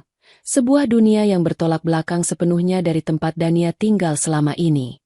Dania duduk di kursi belakang, memeluk tas lusuhnya. Rambutnya yang sedikit kusut ia rapikan berkali-kali, namun tetap saja terlihat tak teratur. Sesekali ia menoleh keluar, melihat gedung-gedung megah yang seakan berdiri seperti raksasa di atas tanah yang selalu ia injak dengan kaki kecilnya yang berkotoran debu. Ia tidak terbiasa dengan pemandangan ini. Ia tidak terbiasa dengan keheningan semewah ini. Ia tidak terbiasa dengan kehidupan yang tampaknya tidak perlu memikirkan besok makan apa. Reza duduk di sampingnya, berusaha memberikan rasa aman. Tidak apa-apa, Dania. Kamu tidak perlu takut, katanya pelan. Dania menggenggam tali tasnya lebih erat. Paman, apa benar mereka keluarga saya? Reza tersenyum kecil. Kita akan dengar penjelasan semuanya. Tapi apapun yang terjadi, kamu tidak sendirian. Dania mengangguk, meski sorot takut tetap terlihat di matanya. Di kursi depan, Nadira memandangi jalan tanpa banyak bicara. Wajahnya tegang. Hari ini bukan hanya tentang memperkenalkan Dania kepada keluarga besar, tetapi juga menghadapi kenyataan yang telah ia abaikan bertahun-tahun. Di pangkuannya ada foto Ratih dan seutas kalung yang kini dimasukkan dalam kotak kecil. Suasana di dalam kabin hening beberapa detik, hingga suara dering ponsel Reza memecah keheningan. Reza menoleh cepat, lalu mengangkat telepon itu dengan nada serius. "Reza di sini." Ia mendengarkan dengan wajah berubah tegang. Tangan kirinya perlahan menggenggam pangkuannya. Dania yang duduk di sampingnya menunduk, mengira telepon itu berkaitan dengan dirinya. Nadira yang sejak tadi melamun ikut menoleh, hanya mendengar suara samar dari lawan bicara di seberang. 1 menit berlalu sebelum Reza menutup telepon itu dengan napas panjang. Mobil masih melaju tenang, namun atmosfernya terasa berubah. Nadira langsung bertanya pelan. "Ada apa, Reza?" Reza menatap ke depan sejenak, seperti menyusun ketenangan sebelum bicara. "Aku baru dapat kabar dari kantor. Mereka sudah cek data lama yang tadi aku minta." Semua mata tertuju padanya. Reza melanjutkan dengan suara yang dalam dan hati-hati. "Ternyata benar. Ada catatan pernikahan atas nama Ratih. Dicatat resmi sekitar 15 tahun lalu." Ibu Nadira terkejut. Namun Reza belum selesai. "Bukan cuma itu," katanya lagi, menoleh sekilas ke Dania yang kini memeluk tas lusuhnya lebih erat. "Kami juga menemukan alamat apartemen tempat Ratih tinggal dulu, lengkap dengan nama suaminya dan catatan bahwa seorang anak pernah tinggal di sana." Dania tersentak kecil, sorot matanya gemetar. "Paman, itu apartemen tempatku dulu tinggal sama ayah," ucapnya dengan suara yang pelan sekali. Reza mengangguk lembut.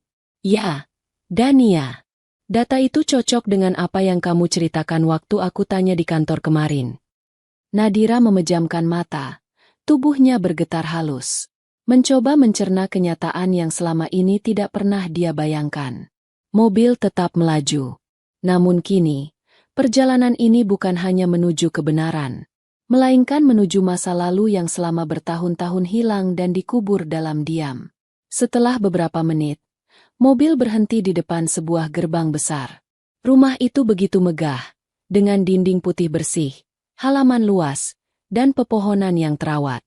Pintu gerbangnya saja lebih besar daripada pintu depan toko manapun yang Dania pernah lihat. Reza turun lebih dulu, kemudian membuka pintu untuk Dania. Gadis itu melangkah turun pelan-pelan, menatap rumah besar itu dengan mulut sedikit terbuka. "Dania." Nadira memanggil pelan sambil turun dari mobil. "Ini rumah orang tuaku. Rumah tempat aku dan Ratih tumbuh." Dania menelan ludah. "Besarnya, seperti gedung," gumamnya tanpa sadar. Nadira tersenyum samar. Ada kehangatan kecil dalam senyum itu, meski hatinya masih penuh kecemasan. Ketiganya berjalan menuju pintu besar rumah itu. Reza melangkah sedikit di depan, memastikan Dania merasa aman.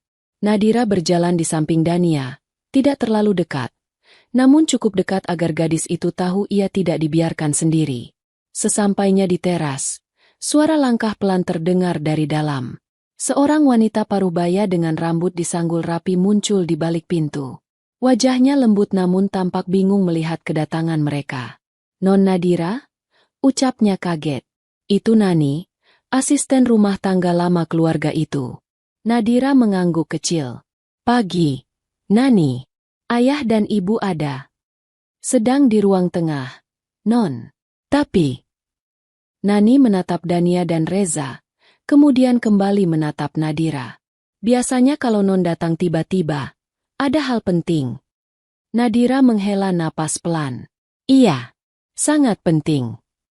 Mereka bertiga pun masuk.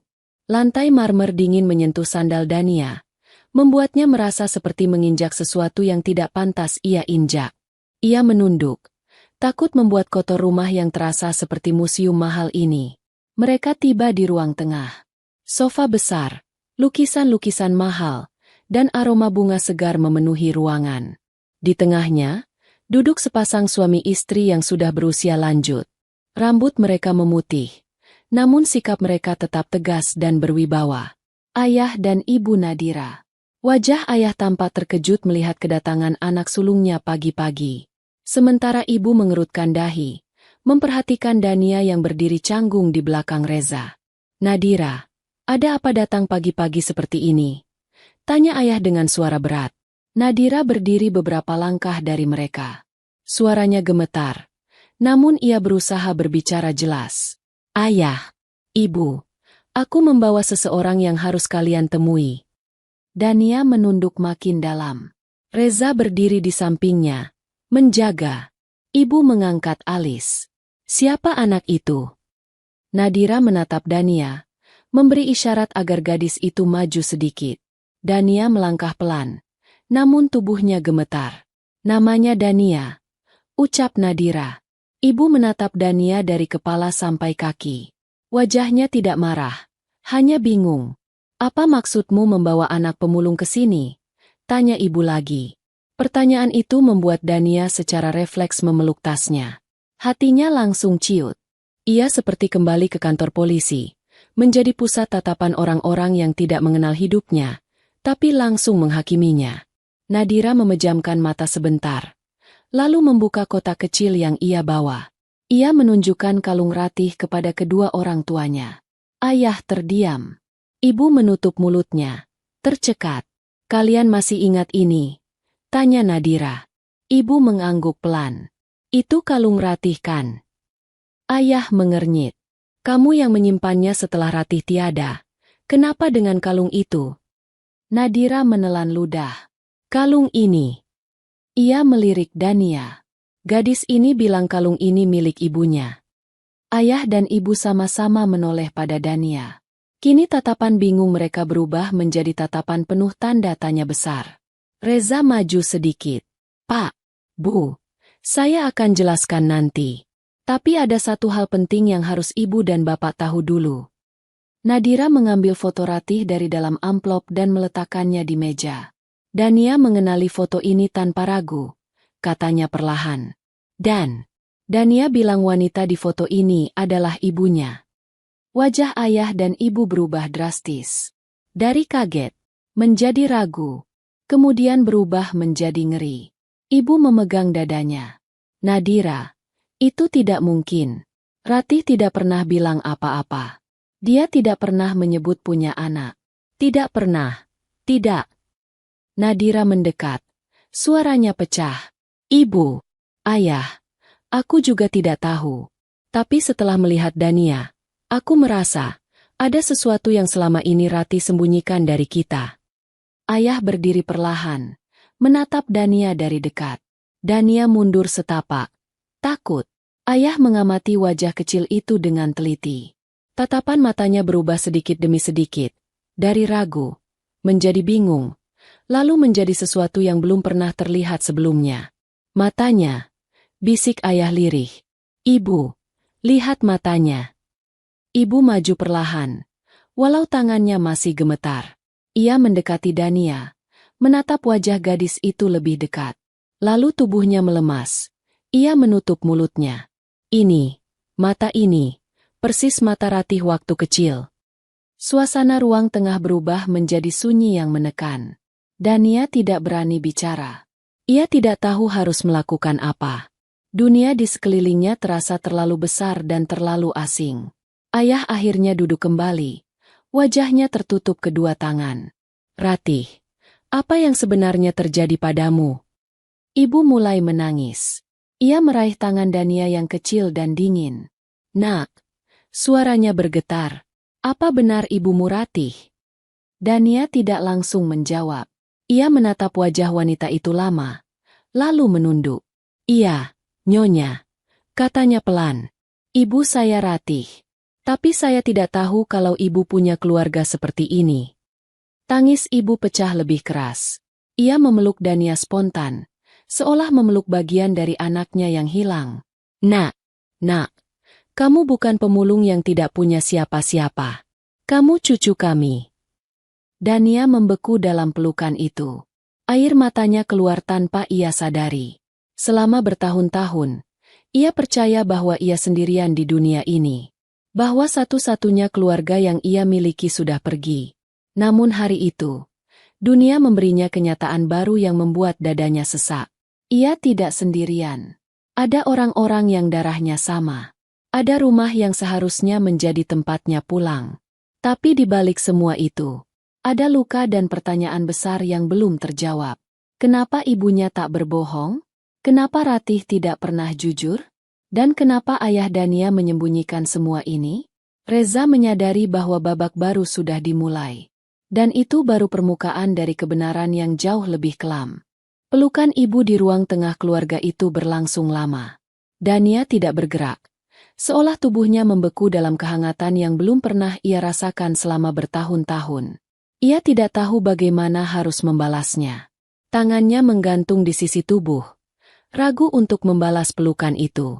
Dalam hatinya, perasaan takut dan harus saling bertabrakan. Ketika ibu akhirnya melepaskan pelukan, wajahnya basah oleh air mata. Ayah duduk di sofa, menunduk. Kedua tangannya saling menggenggam di depan wajah. Suasana ruangan tidak lagi terasa megah seperti sebelumnya. Yang tersisa hanyalah keheningan yang berat, yang penuh dengan kemungkinan yang belum berani diucapkan. Reza berdiri agak jauh, tidak ingin mengganggu momen itu. Nadira duduk di samping ibunya, menggenggam tangannya, memberikan kekuatan. Dania menatap sekeliling. Ruangan itu terlalu besar. Sofa terlalu empuk. Wangi bunga terlalu kuat. Semua terasa asing. Namun tatapan nyonya rumah yang lembut yang mengaku bahwa Dania adalah cucunya membuat suasana itu sedikit demi sedikit meleburkan dinding takut dalam hatinya.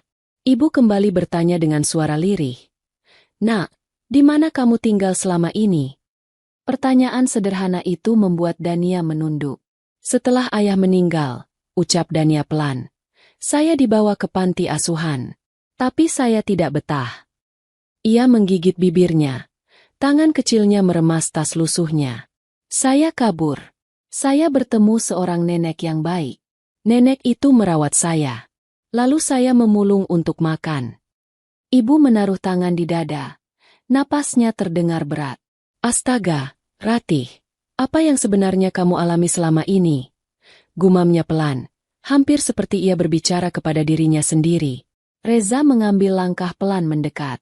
"Pak, Bu," ujarnya dengan hormat. "Kami belum tahu seluruh cerita. Tapi ada kemungkinan Ratih mengalami masalah besar sebelum ia meninggal." Ayah mengangkat wajahnya perlahan. Sorot matanya penuh penyesalan yang mendalam. "Ratih selalu menutup diri dari kami." Suaranya terdengar lebih tua dibanding usia sebenarnya. Setelah kembali dari kuliah, ia berbeda. Ia seperti membawa beban besar. Namun kami tidak pernah tahu apa. Ia tidak mau bicara, dan kami tidak memaksa. Ucapan itu membuat ibu semakin menangis. "Kami salah." Tangis ibu pecah. "Kami pikir Ratih hanya sedang mencari jati diri. Kami biarkan dia pergi. Kami biarkan dia hidup sendiri. Kami tidak pernah mencari tahu lebih dalam." Dania menggigit bibirnya, merasa bersalah meski ia tidak tahu kenapa. Ia duduk perlahan di karpet. Lebih nyaman berada dekat lantai daripada sofa mahal yang membuatnya seperti penyusup. Melihat Dania duduk begitu hati-hati membuat hati Nadira mencubit dirinya sendiri. Ia menyesal karena pernah menatap gadis ini dengan hinaan dan curiga. Pelan-pelan, Nadira turun dari sofa dan duduk di dekat Dania, agar gadis itu tidak merasa kecil di tengah rumah megah itu. "Dania," panggilnya lembut. "Ibu Ratih pernah cerita apapun tentang keluarganya?" Dania menggeleng pelan. "Ibu cuma bilang keluarga ibu jauh. Ibu tidak mau saya mencari mereka. Ibu bilang, kalau saya pergi, saya bisa menyakiti hati seseorang." Nadira menutup mata. Perih itu datang lagi. Ratih tidak ingin membuatnya terluka karena menikah lebih dulu. Begitu dalam adikku menyimpan semua itu, pikirnya. Ayah menarik napas panjang, berusaha mengumpulkan kekuatan. "Dania," katanya, "ayahmu dulu bekerja apa?" "Ayah punya perusahaan kecil," jawab Dania. "Tapi setelah ibu pergi, perusahaan ayah bangkrut. Ayah tidak kuat menanggung hutang. Ayah sakit dan meninggal." Reza menambahkan dengan hati-hati, "Saya menemukan beberapa catatan dari laporan lama. Benar bahwa ayah Dania pernah memiliki usaha. Setelah Ratih tiada, ia mengajukan banyak pinjaman. Lalu, semuanya jatuh. Ibu memeluk dirinya sendiri. Ratih, apa yang kamu sembunyikan, nak? Bisiknya lirih. Dalam keheningan panjang itu, Nadira bangkit perlahan. Ia menuju lemari kaca besar di sisi ruangan. Dari sana ia mengambil sebuah album foto lama, berdebu, tapi terawat rapi. Ia kembali duduk di dekat Dania. Ini foto-foto keluarga, katanya. Aku ingin kamu lihat. Ia membuka halaman pertama. Ada foto Nadira dan Ratih kecil, berpelukan sambil tertawa lebar. Dania menatapnya lama. Jari-jarinya menyentuh foto itu pelan. Takut merusak halaman yang tampak mahal itu. Ini ibu? Tanya Dania. Ya, jawab Nadira. Suaranya lembut sekali. Ini Ratih waktu kecil. Dania tersenyum tipis. Wajah ibunya kecil, tersenyum di ayunan taman, membuat hatinya meleleh. Mirip sekali. Ibu menatap Dania. Air mata berlinang. Rambutmu, matamu. Kamu benar-benar wajah Ratih waktu seumuranmu. Dania tidak tahu bagaimana menanggapi pujian itu. Ia hanya menunduk dan menggenggam tasnya lebih erat. Ayah menatap Reza. Pak Reza, apakah kami boleh melihat catatan tentang ayah Dania? Apapun yang ada. Boleh, Pak, jawab Reza. Saya akan bawa berkasnya nanti. Tapi, ada kemungkinan ayah Dania sengaja menjauh dari keluarga ini. Mungkin karena permintaan Ratih. Atau mungkin karena takut keluarga tidak menerima. Ayah menutup wajahnya dengan kedua tangan. Kami tidak tahu apa-apa. Suaranya serak. Selama ini kami marah pada Ratih karena tidak pulang. Kami pikir dia tidak butuh keluarga. Ternyata dia menyembunyikan sesuatu sebesar ini. Ibu memegang tangan suaminya. Ratih bukan tidak butuh keluarga, katanya lirih.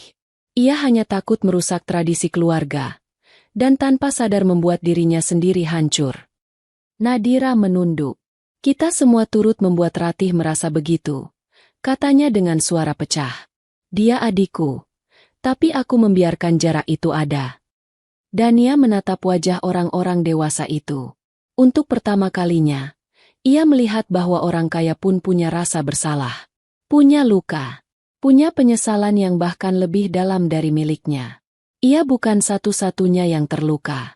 Yang patah bukan hanya dirinya, tetapi juga keluarganya yang tidak pernah mengenalnya. Dalam suasana yang semakin hening itu, Dania tiba-tiba membuka tas lusuhnya. Ia mengeluarkan sesuatu yang dibungkus kain tipis. Nadira menatapnya heran. Apa itu, Dania?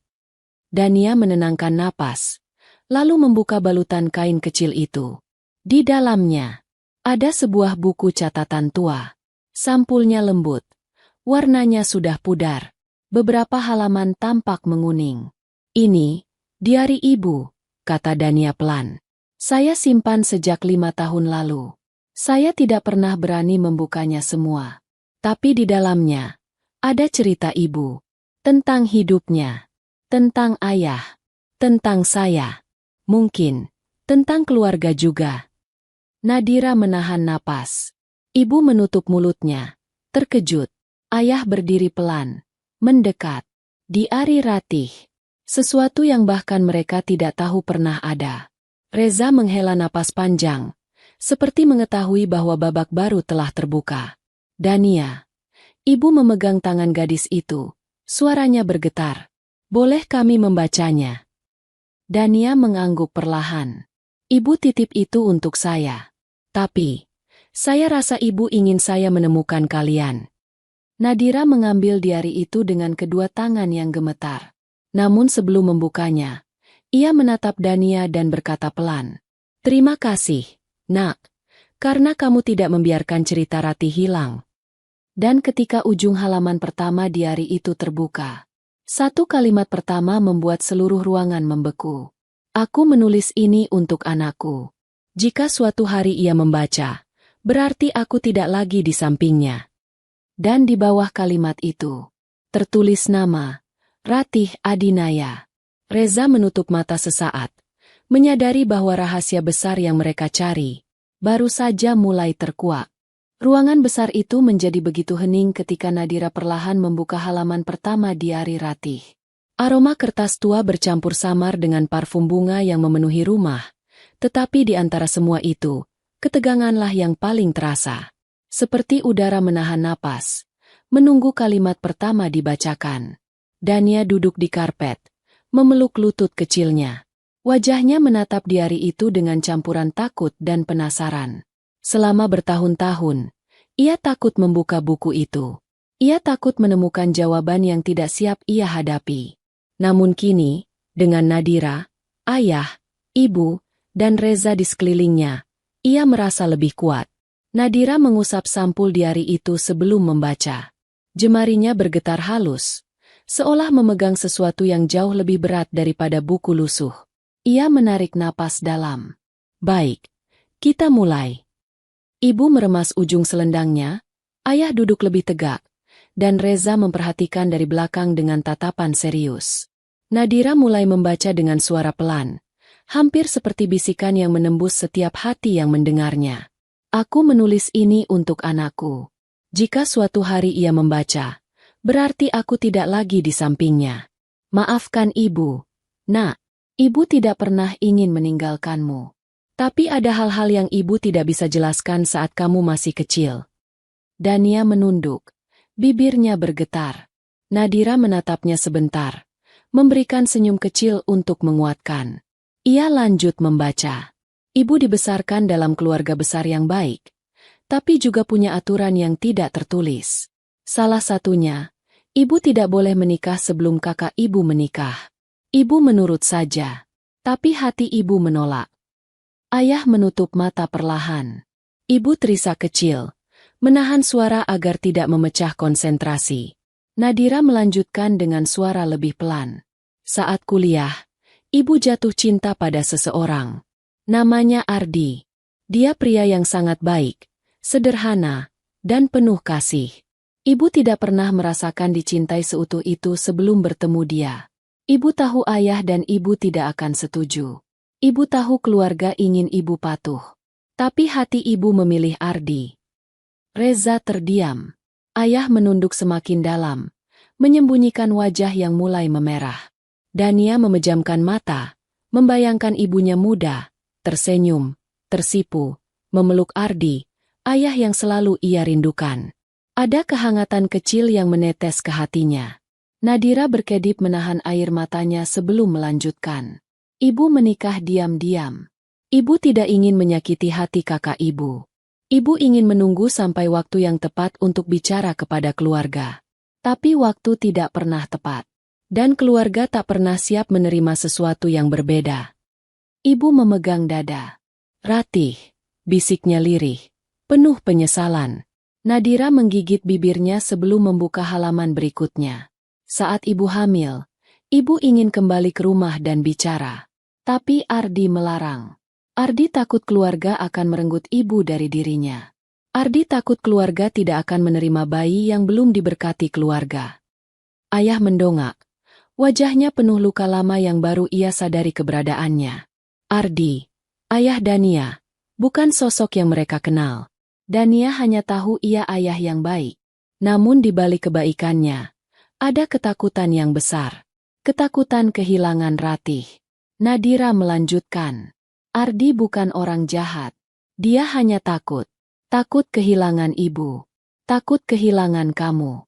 Tapi ketakutan itu membuat kami menjauh dari keluarga. Semakin jauh. Bahkan setelah kamu lahir. Nak, ibu sangat ingin memperkenalkanmu. Tapi Ardi berkata belum saatnya. Dania menggenggam ujung bajunya. Matanya memerah. Nadira berhenti sebentar. Menatap Dania. Kamu boleh berhenti kalau kamu tidak kuat. Dania, katanya lembut. Dania menggeleng cepat. Saya ingin tahu semuanya. Nadira melanjutkan bacaannya. Ibu ingin pulang. Ibu ingin memperbaiki semuanya. Tapi sebelum ibu sempat melakukannya, ibu mulai sakit. Awalnya ringan. Lalu semakin parah. Ardi ingin membawa ibu ke rumah sakit besar. Tapi uang kami tidak cukup. Perusahaan kecil Ardi sedang terpuruk. Ayah menutup wajahnya. Ibu menatap lantai, menahan tangis yang tidak lagi bisa ia sembunyikan. Pada saat ibu merasa waktunya tidak lama lagi, ibu menulis ini. Ibu ingin kamu tahu bahwa ibu selalu ingin kamu kembali kepada keluarga ibu jika suatu hari kamu bisa. Jangan takut pada mereka. Mereka akan mencintaimu. Meskipun waktu itu mereka belum siap mencintai ibu. Air mata Dania jatuh satu-satu ke karpet. Ibu, bisiknya. Nadira sendiri mulai sulit membacanya. Tapi ia terus mencoba agar suara tidak pecah. Jika kakak membaca ini, maafkan Ratih kak. Bukan karena Ratih malu menikah. Tapi karena Ratih takut menyakiti kakak. Ratih tidak ingin menginjak hati siapapun. Ratih hanya ingin bahagia bersama keluarga kecil Ratih sendiri. Nadira menutup mulutnya. Air matanya pecah. Tubuhnya bergetar. Seluruh ruangan sunyi. Hanya isak pelan dan suara napas yang terguncang yang terdengar. Setelah menenangkan diri sedikit, Nadira melanjutkan. Dan jika suatu hari anakku bertemu dengan kakak, tolong jaga dia. Dia tidak sempurna, tapi hatinya baik. Dia akan menjadi keluarga terbaik yang kamu punya.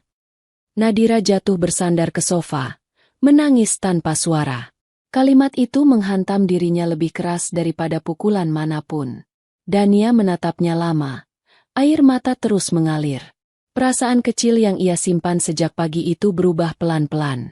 Tidak hanya takut, tidak hanya bingung, tetapi rindu yang tidak pernah ia mengerti pada sosok ibu. Dan kini pada sosok tante yang baru ia kenal. Ayah berdiri tiba-tiba. Langkahnya tertatih. Namun ia menuju pintu tanpa bicara. Reza mengikuti. Khawatir. Pak, panggil Reza. Ayah berhenti di ambang pintu. Bahunya bergetar. Saya. Suaranya pecah. Saya orang tua macam apa? Yang tidak tahu anaknya menderita. Ibu bangkit. Memeluk suaminya dari belakang. Kita semua salah. Katanya sambil menangis. Ratih menyembunyikan semuanya karena dia takut. Dan kami membiarkan dia takut sendirian. Dania terpaku. Nadira menunduk dalam. Meremas buku itu. Reza mendekat dan menepuk bahu ayah. Kita tidak bisa mengubah masa lalu, katanya pelan. Tapi kita bisa memperbaiki masa depan Dania. Ayah memalingkan wajah, menghapus air matanya. Baru setelah beberapa detik, ia menatap Dania. Tatapannya bukan tatapan bingung seperti sebelumnya. Bukan tatapan curiga seperti saat Dania pertama datang. Tetapi tatapan seorang kakek yang baru menemukan cucu satu-satunya. Mulai hari ini, suaranya pelan tapi tegas. Kamu tidak akan hidup sendiri lagi, cucuku. Ibu mendekati Dania, memegang bahunya lembut. Kamu bagian dari keluarga ini. Dania menunduk, menutup wajahnya dengan kedua tangan. Tangisnya pecah. Namun itu bukan tangis ketakutan. Bukan tangis kesedihan. Melainkan tangis seseorang yang akhirnya menemukan tempat di mana ia seharusnya berada. Tempat yang Ibu Ratih harapkan untuk dirinya. Namun ketika semua merasa sejenak lega, Reza menghela napas dan berkata pelan, namun tegas. Ada satu hal lagi yang harus kita gali. Tentang kepergian Ratih. Tentang kenapa Ardi ketakutan. Dan kenapa ayah Dania tidak pernah membawa Dania kembali ke keluarga ini. Suasana kembali menegang. Dan ayah perlahan mengangguk. Ya, katanya berat. Kita harus tahu. Kita harus buka semuanya. Karena di balik segala haru, masih ada rahasia besar yang belum terungkap. Rahasia tentang apa yang sebenarnya terjadi sebelum Ratih meninggal. Rahasia yang tidak ada di dalam diari itu. Sore itu, langit mulai memerah ketika Reza berdiri di halaman rumah besar keluarga Nadira. Ia memandang mobil dinasnya sebentar, lalu menghela napas panjang. Hari yang awalnya ia kira hanya akan menjadi kasus pencurian dompet, kini berubah menjadi perjalanan membuka rahasia yang telah dikubur bertahun-tahun. Di dalam rumah, Dania masih duduk bersama Nadira dan keluarga. Suasana sudah sedikit lebih tenang, walau sesekali terdengar isak pelan dari ibu. Nadira memeluk Dania seperti takut kehilangan lagi. Ayah duduk sambil memegang diari Ratih, membaca ulang halaman demi halaman. Reza tahu, jika ingin menjawab semua pertanyaan yang menggantung, ia harus memulai dari orang terakhir yang bersama Ratih, Ardi, ayah Dania. Namun Ardi telah meninggal 3 tahun lalu. Itu berarti penyelidikan harus dimulai dari rekam jejak hidupnya. Reza kembali masuk rumah untuk berpamitan sementara. Saya akan keluar sebentar, katanya. Ada beberapa orang yang harus saya temui untuk menyambungkan cerita ini. Ayah berdiri. Kamu tidak sendirian, Nak. Apa yang bisa aku bantu? Reza menatap Dania sejenak, lalu berkata dengan hati-hati. Pak, Bu, saya ingin mulai dari tempat Ratih dan Ardi tinggal dulu. Apartemen lama mereka. Nadira menegang sedikit. Kamu pikir, ada sesuatu yang tertinggal di sana? Tanyanya. Reza mengangguk. Jika Ratih sedang berjuang sendirian, pasti ada tempat yang menyimpan jejak keadaannya. Mungkin tetangga ingat sesuatu. Mungkin ada dokumen yang tertinggal. Kita tidak boleh mengabaikannya. Ibu mengusap mata, lalu memaksa berdiri. Aku ikut. Bu, Reza mencoba menolak halus. Tempat itu mungkin tidak nyaman dan... Aku tidak peduli, potong ibu. Suaranya tegas namun bergetar. Ratih anakku. Jika ada kebenaran yang harus kutahu, aku akan tahu dengan mataku sendiri. Ayah menyentuh bahu istrinya pelan, mendukung.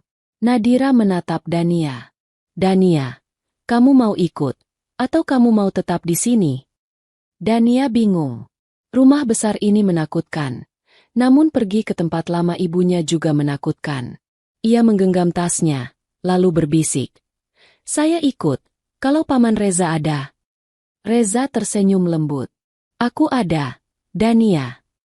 Mereka berempat masuk ke mobil. Perjalanan menuju apartemen tua itu melewati jalanan kota yang mulai padat. Lampu-lampu kota menyala perlahan, menandakan sore akan segera tenggelam. Dania duduk di sebelah Reza, memandang keluar jendela. Ia membayangkan masa kecilnya di apartemen itu, tempat di mana ia pernah tinggal bersama ayah dan ibunya. Ia tidak ingat semua, tapi beberapa bayangan samar selalu kembali. Dinding penuh foto dirinya saat kecil, suara tangga yang berderit, dan ayah yang sering duduk menatap lantai tanpa suara. Namun mungkin sekarang apartemen itu tak lagi sebagus dulu. Nadira mengusap punggung Dania pelan. Kamu tidak harus takut, katanya lembut. Dania mengangguk, namun matanya tetap penuh kecemasan. Apartemen tua itu berada di pinggir kota. Tembok luarnya berwarna abu-abu kusam, catnya terkelupas. Taman kecil di depannya dipenuhi rumput liar.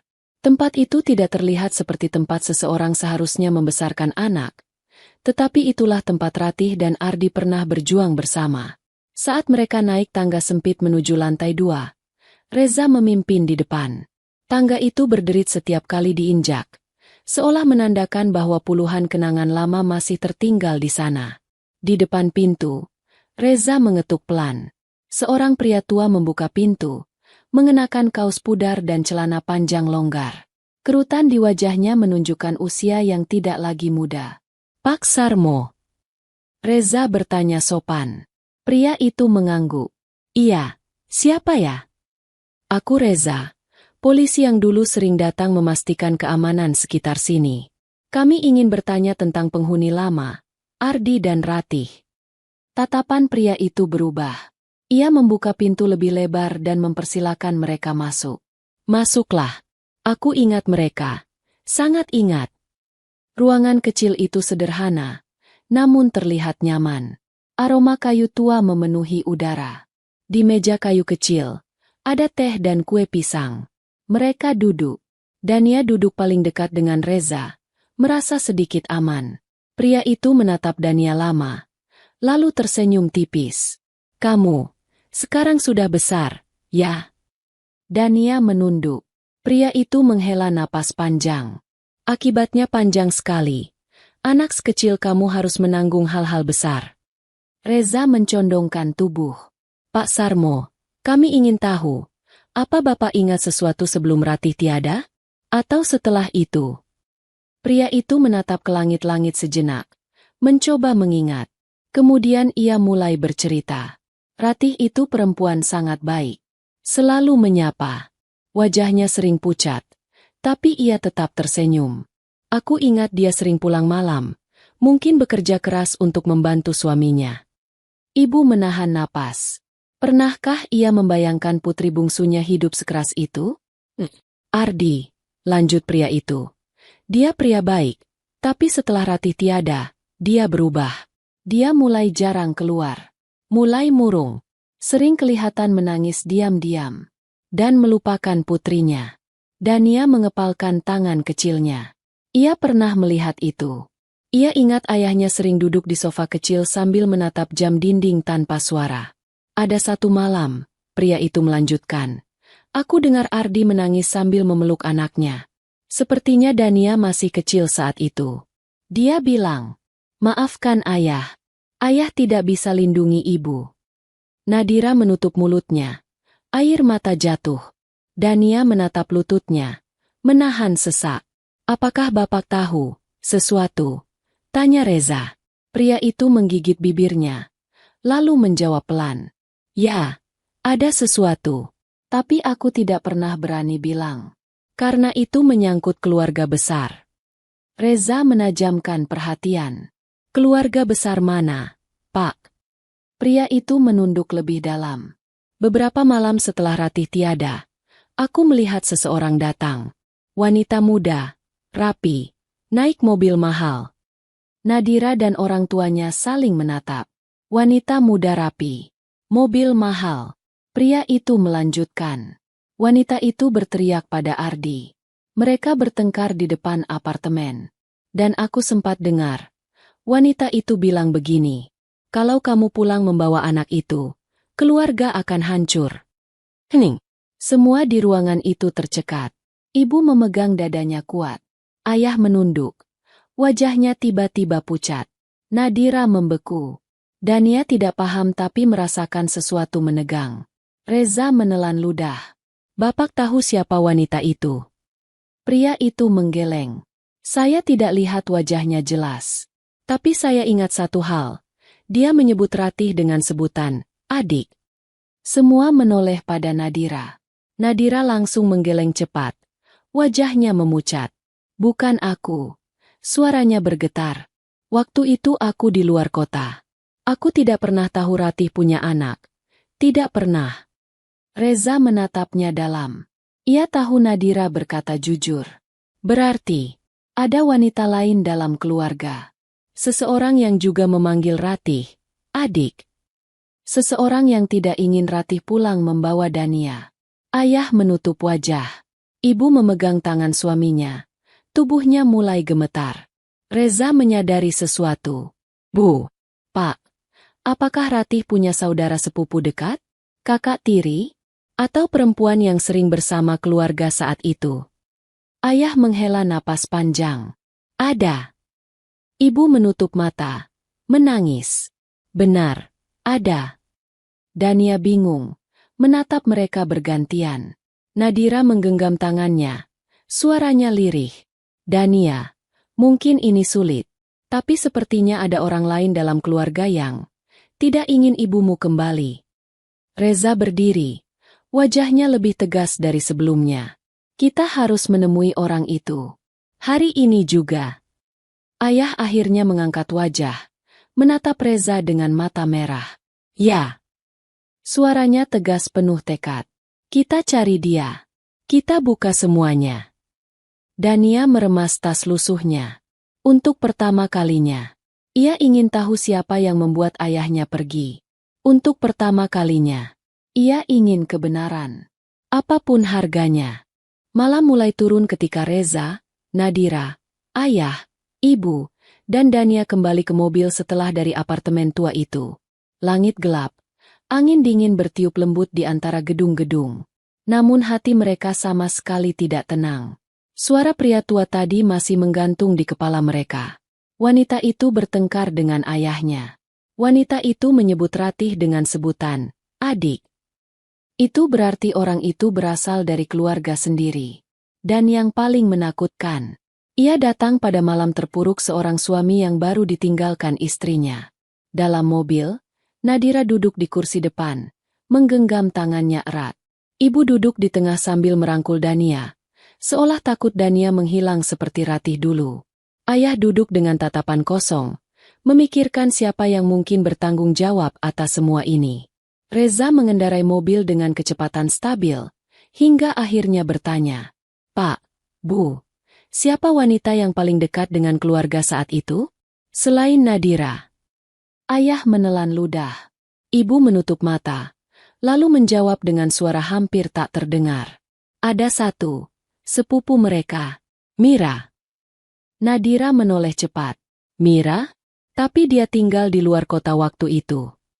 Ibu mengangguk pelan. "Memang, tapi pada minggu Ratih tiada. Mira ada di kota ini. Ia datang untuk menghadiri acara pemakaman Ratih." Reza memusatkan pandangan. Apakah Mira tahu soal tradisi keluarga? Bahwa Ratih tidak boleh menikah lebih dulu? Ayah mengangguk. Dia yang paling keras menentang. Bahkan lebih keras dari ayah sendiri. Nadira memejamkan mata. Benar. Mira selalu merasa Ratih akan merebut masa depannya. Mira cemburu sejak kecil. Karena Ratih lebih pintar, lebih disukai keluarga. Tapi aku tidak pernah berpikir, ia bisa melakukan sesuatu sebesar itu. Reza mempercepat mobil sedikit. "Di mana Mira sekarang?" Ibu menjawab lirih. "Di rumahnya. Tidak jauh dari sini." Butuh waktu 20 menit perjalanan, dan Nadira tiba-tiba mengingat sesuatu. Dia akhirnya memberanikan diri membuka suara. "Dania, boleh tante tanya sesuatu?" Dania menoleh perlahan. Matanya masih sembab tetapi tenang. "Iya, tante." Nadira menarik napas panjang. Suaranya terdengar bergetar. "Waktu ibumu, waktu Ratih meninggal 5 tahun lalu, kenapa tante tidak pernah melihatmu di pemakaman? Padahal tante datang paling awal. Tante berdiri di dekat makam sampai semua selesai. Tapi, kamu tidak ada di sana." Ayah dan ibu Nadira ikut menoleh. Bahkan Reza yang sedang menyetir memperlambat laju mobil, seolah ia pun menunggu jawaban itu. Dania menggenggam ujung bajunya. Ada raut bingung dan takut yang perlahan muncul. "Aku sebenarnya ada di sana, tante." Nadira langsung memalingkan wajah, terkejut. "Apa?" Suasana di dalam mobil langsung berubah tegang. Ayah Nadira memegang lututnya, sedangkan ibunya menutup dada dengan tangan gemetar. Dania menunduk dalam. "Iya, aku ada di sana. Tapi ayah tidak membiarkan siapapun melihatku. Waktu itu aku umur 10 tahun. Ayah menggendongku di belakang pohon besar, agak jauh dari kerumunan. Ayah bilang, aku tidak boleh muncul, tidak boleh mendekat." Nadira terdiam, matanya langsung berkaca-kaca. Dania melanjutkan dengan suara yang makin pelan. "Aku ingat aku menangis. Tante, aku ingin sekali melihat ibu. Aku ingin berdiri di dekatnya. Tapi ayah memelukku kuat sekali dan berkata, kalau keluarga ibuku tahu tentang aku, semuanya akan jadi lebih berat. Ayah bilang, ibu sudah cukup menderita. Dia tidak ingin aku ikut menjadi beban untuk keluarga." Air mata Nadira akhirnya jatuh. Ia menutup mulutnya. Bahunya gemetar. "Allah! Dania, maafkan tante, maafkan kami." Dania buru-buru menggeleng, menyeka matanya. "Tidak usah minta maaf, tante. Ayah cuma ingin melindungi aku. Dan melindungi ibu." Ibu Nadira kini menangis lembut, menggenggam tangan suaminya. Ayah Nadira memejamkan mata. Wajahnya penuh sesal yang selama bertahun-tahun tidak pernah ia sadari. Reza hanya menunduk tipis, menahan napas ketika mendengar kisah itu. Ia akhirnya mengusap bahunya perlahan, mencoba memberi ketenangan. Mobil kembali melaju. Namun kini, bukan hanya menuju rumah Mira, melainkan menuju sisa kebenaran terakhir yang selama ini menghilang bersama malam ketika Ratih pergi. Tak ada yang berbicara lagi sepanjang perjalanan itu. Semua tenggelam dalam penyesalan, ingatan, Dan harapan kecil bahwa luka 5 tahun itu akhirnya bisa ditutup dengan kebenaran yang sebentar lagi mereka hadapi. Sampai mereka tiba di rumah besar bercat biru tua, dengan taman penuh bunga mahal. Rumah itu tampak diam, tapi lampu depannya menyala. Reza turun lebih dulu, memastikan semuanya aman. Kemudian mereka berjalan menuju pintu. Dania menggenggam tangan Nadira erat. Ia takut, tapi juga ingin tahu. Ketika bel ditekan, pintu terbuka pelan. Mira muncul. Wanita paruh baya dengan pakaian mahal. Rambut disanggul rapi. Wajahnya kaku, namun matanya tampak terkejut ketika melihat siapa yang datang, terutama Dania. Ya Tuhan, ini keluarga besar lengkap, katanya datar. Ada apa malam-malam begini? Ayah melangkah maju, suaranya tegas. Mira, ada hal penting yang harus kamu jelaskan. Tentang Ratih. Air muka Mira berubah seketika. Ketegangan menyelip di wajahnya. Apalagi tentang Ratih? Sudah bertahun-tahun berlalu. Untuk apa membahasnya lagi?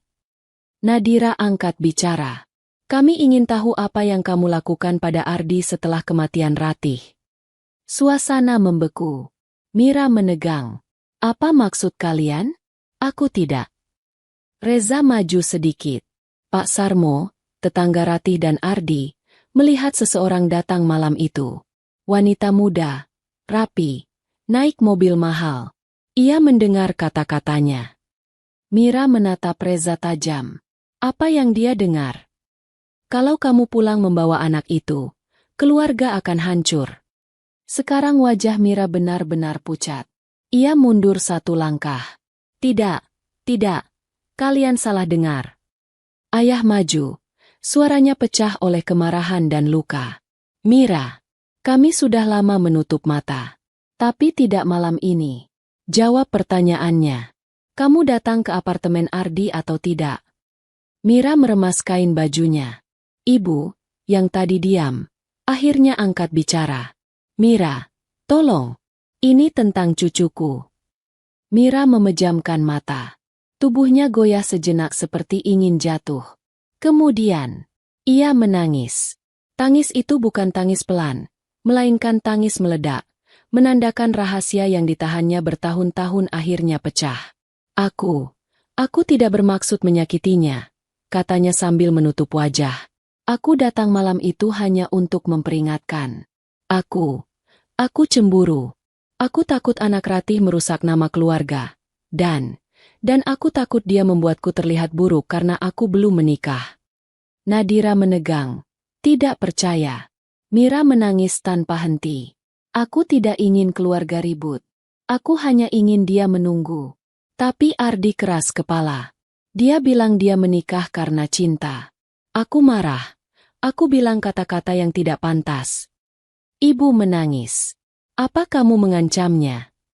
Mira terdiam lama, lalu mengangguk pelan. Aku bilang jika dia membawa anak itu pulang, keluarga akan kacau, dan aku akan pastikan dia disingkirkan dari keluarga. Dania menutup mulutnya, terkejut dan takut. Mira merosot ke lantai, lututnya gemetar. Tapi aku tidak tahu dia akan pergi. Aku tidak tahu dia akan tiada. Aku tidak tahu apapun setelah itu. Ayah bersandar pada dinding. Wajahnya penuh penyesalan. Begitu dalam tekanan itu, sampai Ardi yang saat itu tengah terpuruk pergi dengan menahan sakit, gumamnya lirih. Reza maju. Tapi ada satu hal yang harus kami tahu. Bu Mira, apakah alasan Anda menghalangi Ardi untuk membawa Dania ke keluarga ini setelah Ratih tiada? Mira menunduk dalam. Aku hanya bilang pada Ardi bahwa keluarga belum siap, bahwa Dania akan membuat luka lama muncul. Nadira menutup mulutnya, gemetar menahan marah. Jadi kamu yang membuat Ardi takut kembali? Mira menangis lagi. Aku tidak tahu Ardi begitu rapuh. Aku tidak tahu dia akan menjauh sejauh itu. Aku tidak bermaksud. Ayah mengangkat tangan, menghentikan. Cukup. Wajahnya tidak marah, hanya penuh kekecewaan mendalam. Mira, apapun alasanmu, kamu tidak berhak memisahkan Dania dari keluarga. Dan kamu tidak berhak membuat Ardi takut. Karena keputusanmu, cucuku hidup sendirian bertahun-tahun. Mira jatuh terduduk, menangis keras. Tapi kata-kata itu tidak bisa ditarik kembali. Kebenaran sudah terbuka. Dan keluarga itu harus menanggungnya bersama. Reza memberi isyarat pada Nadira untuk membawa Dania keluar agar tidak melihat pergolakan keras di dalam rumah itu. Nadira mengajak Dania duduk di teras depan, di bawah lampu taman yang temaram. Dania duduk perlahan, wajahnya bingung. "Tante," suaranya lirih. "Apa semuanya salah? Karena saya?" Nadira tersentak. Ia langsung memeluk Dania erat. "Tidak, Dania. Tidak pernah. Kamu bukan penyebab apapun. Kamu adalah korban dari keputusan orang-orang dewasa yang tidak paham bagaimana mencintai dengan benar." Dania menempelkan wajah ke pundak Nadira. Air matanya jatuh tanpa suara. "Kalau ibu masih hidup, ibu bakal marah." Nadira mengusap rambut Dania. "Tidak, ibumu akan senang. Ibumu ingin kamu kembali pada kami. Itu sebabnya ia tinggalkan di hari itu. Ia ingin kamu dicintai, seperti dia tidak sempat merasakannya." Setelah beberapa saat, ayah dan ibu keluar. Wajah mereka lelah, tapi lebih ringan. Mira tidak keluar. Reza menutup pintu, memastikan semuanya selesai. Ayah mendekati Dania dan berlutut, lalu memegang kedua bahu kecil itu dengan lembut. "Nak, mulai hari ini, kamu tinggal bersama kami." Ibu mengangguk cepat. "Rumah ini, rumah ibumu juga, dan rumahmu." Dania menatap mereka satu-satu, memastikan ia tidak salah dengar. "Rumah, Dania." Suaranya kecil, ragu, penuh harapan. Nadira tersenyum sambil mengusap pipinya. "Ya, Dania. Kamu punya rumah. Kamu punya keluarga." Dania menutup wajahnya dan menangis. Tangis paling jujur yang pernah ia keluarkan. Reza berdiri sedikit jauh, menyaksikan momen itu dengan senyum kecil. Ada perasaan hangat dalam dadanya. Ia tidak hanya menyelesaikan kasus. Ia menyaksikan sebuah keluarga menemukan kembali bagian yang hilang. Ketika Dania menghampirinya dan memeluknya erat sambil berkata, "Terima kasih, Paman Polisi." Reza menepuk punggungnya lembut. "Nanti jangan panggil Paman Polisi lagi," katanya pelan. "Panggil Paman Reza saja." Dania tersenyum dalam tangisnya. Dan malam itu, untuk pertama kalinya setelah kehilangan ibu dan ayahnya, Dania tidak merasa sendirian. Ia memiliki tempat pulang. Ia memiliki keluarga. Ia memiliki masa depan. Dan di langit malam yang sunyi, seakan ada doa lembut dari tempat jauh. "Akhirnya, Ratih, anakmu tidak lagi berjalan sendiri." Cerita selesai. Dari sebuah tuduhan yang menyakitkan, dari tas lusuh yang dianggap hina, dan dari kalung kecil dengan inisial D, terbukalah sebuah cerita yang selama ini terkubur rapat oleh waktu. Dania, gadis pemulung yang hidup sendirian di jalanan, akhirnya menemukan bahwa ia bukan anak tanpa keluarga. Ia adalah cucu dari keluarga terhormat, keponakan dari wanita kaya yang dulu merendahkannya, dan anak dari seorang ibu yang mencintainya sepenuh hati. Kebenaran memang terlambat datang. Namun ketika ia datang, ia menyatukan kembali hati-hati yang pernah tersesat.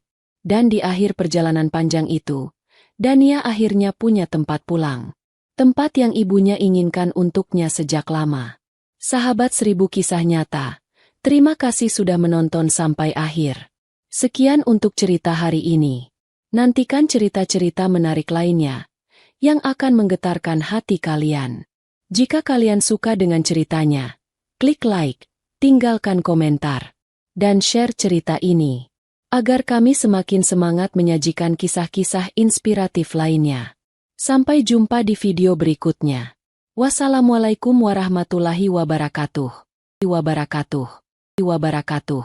Wabarakatuh. Wabarakatuh. Wabarakatuh. Wabarakatuh. Wabarakatuh. Wabarakatuh. Wabarakatuh. Wabarakatuh. Wabarakatuh. Wabarakatuh. Wabarakatuh. Wabarakatuh. Wabarakatuh. Wabarakatuh. Wabarakatuh. Wabarakatuh.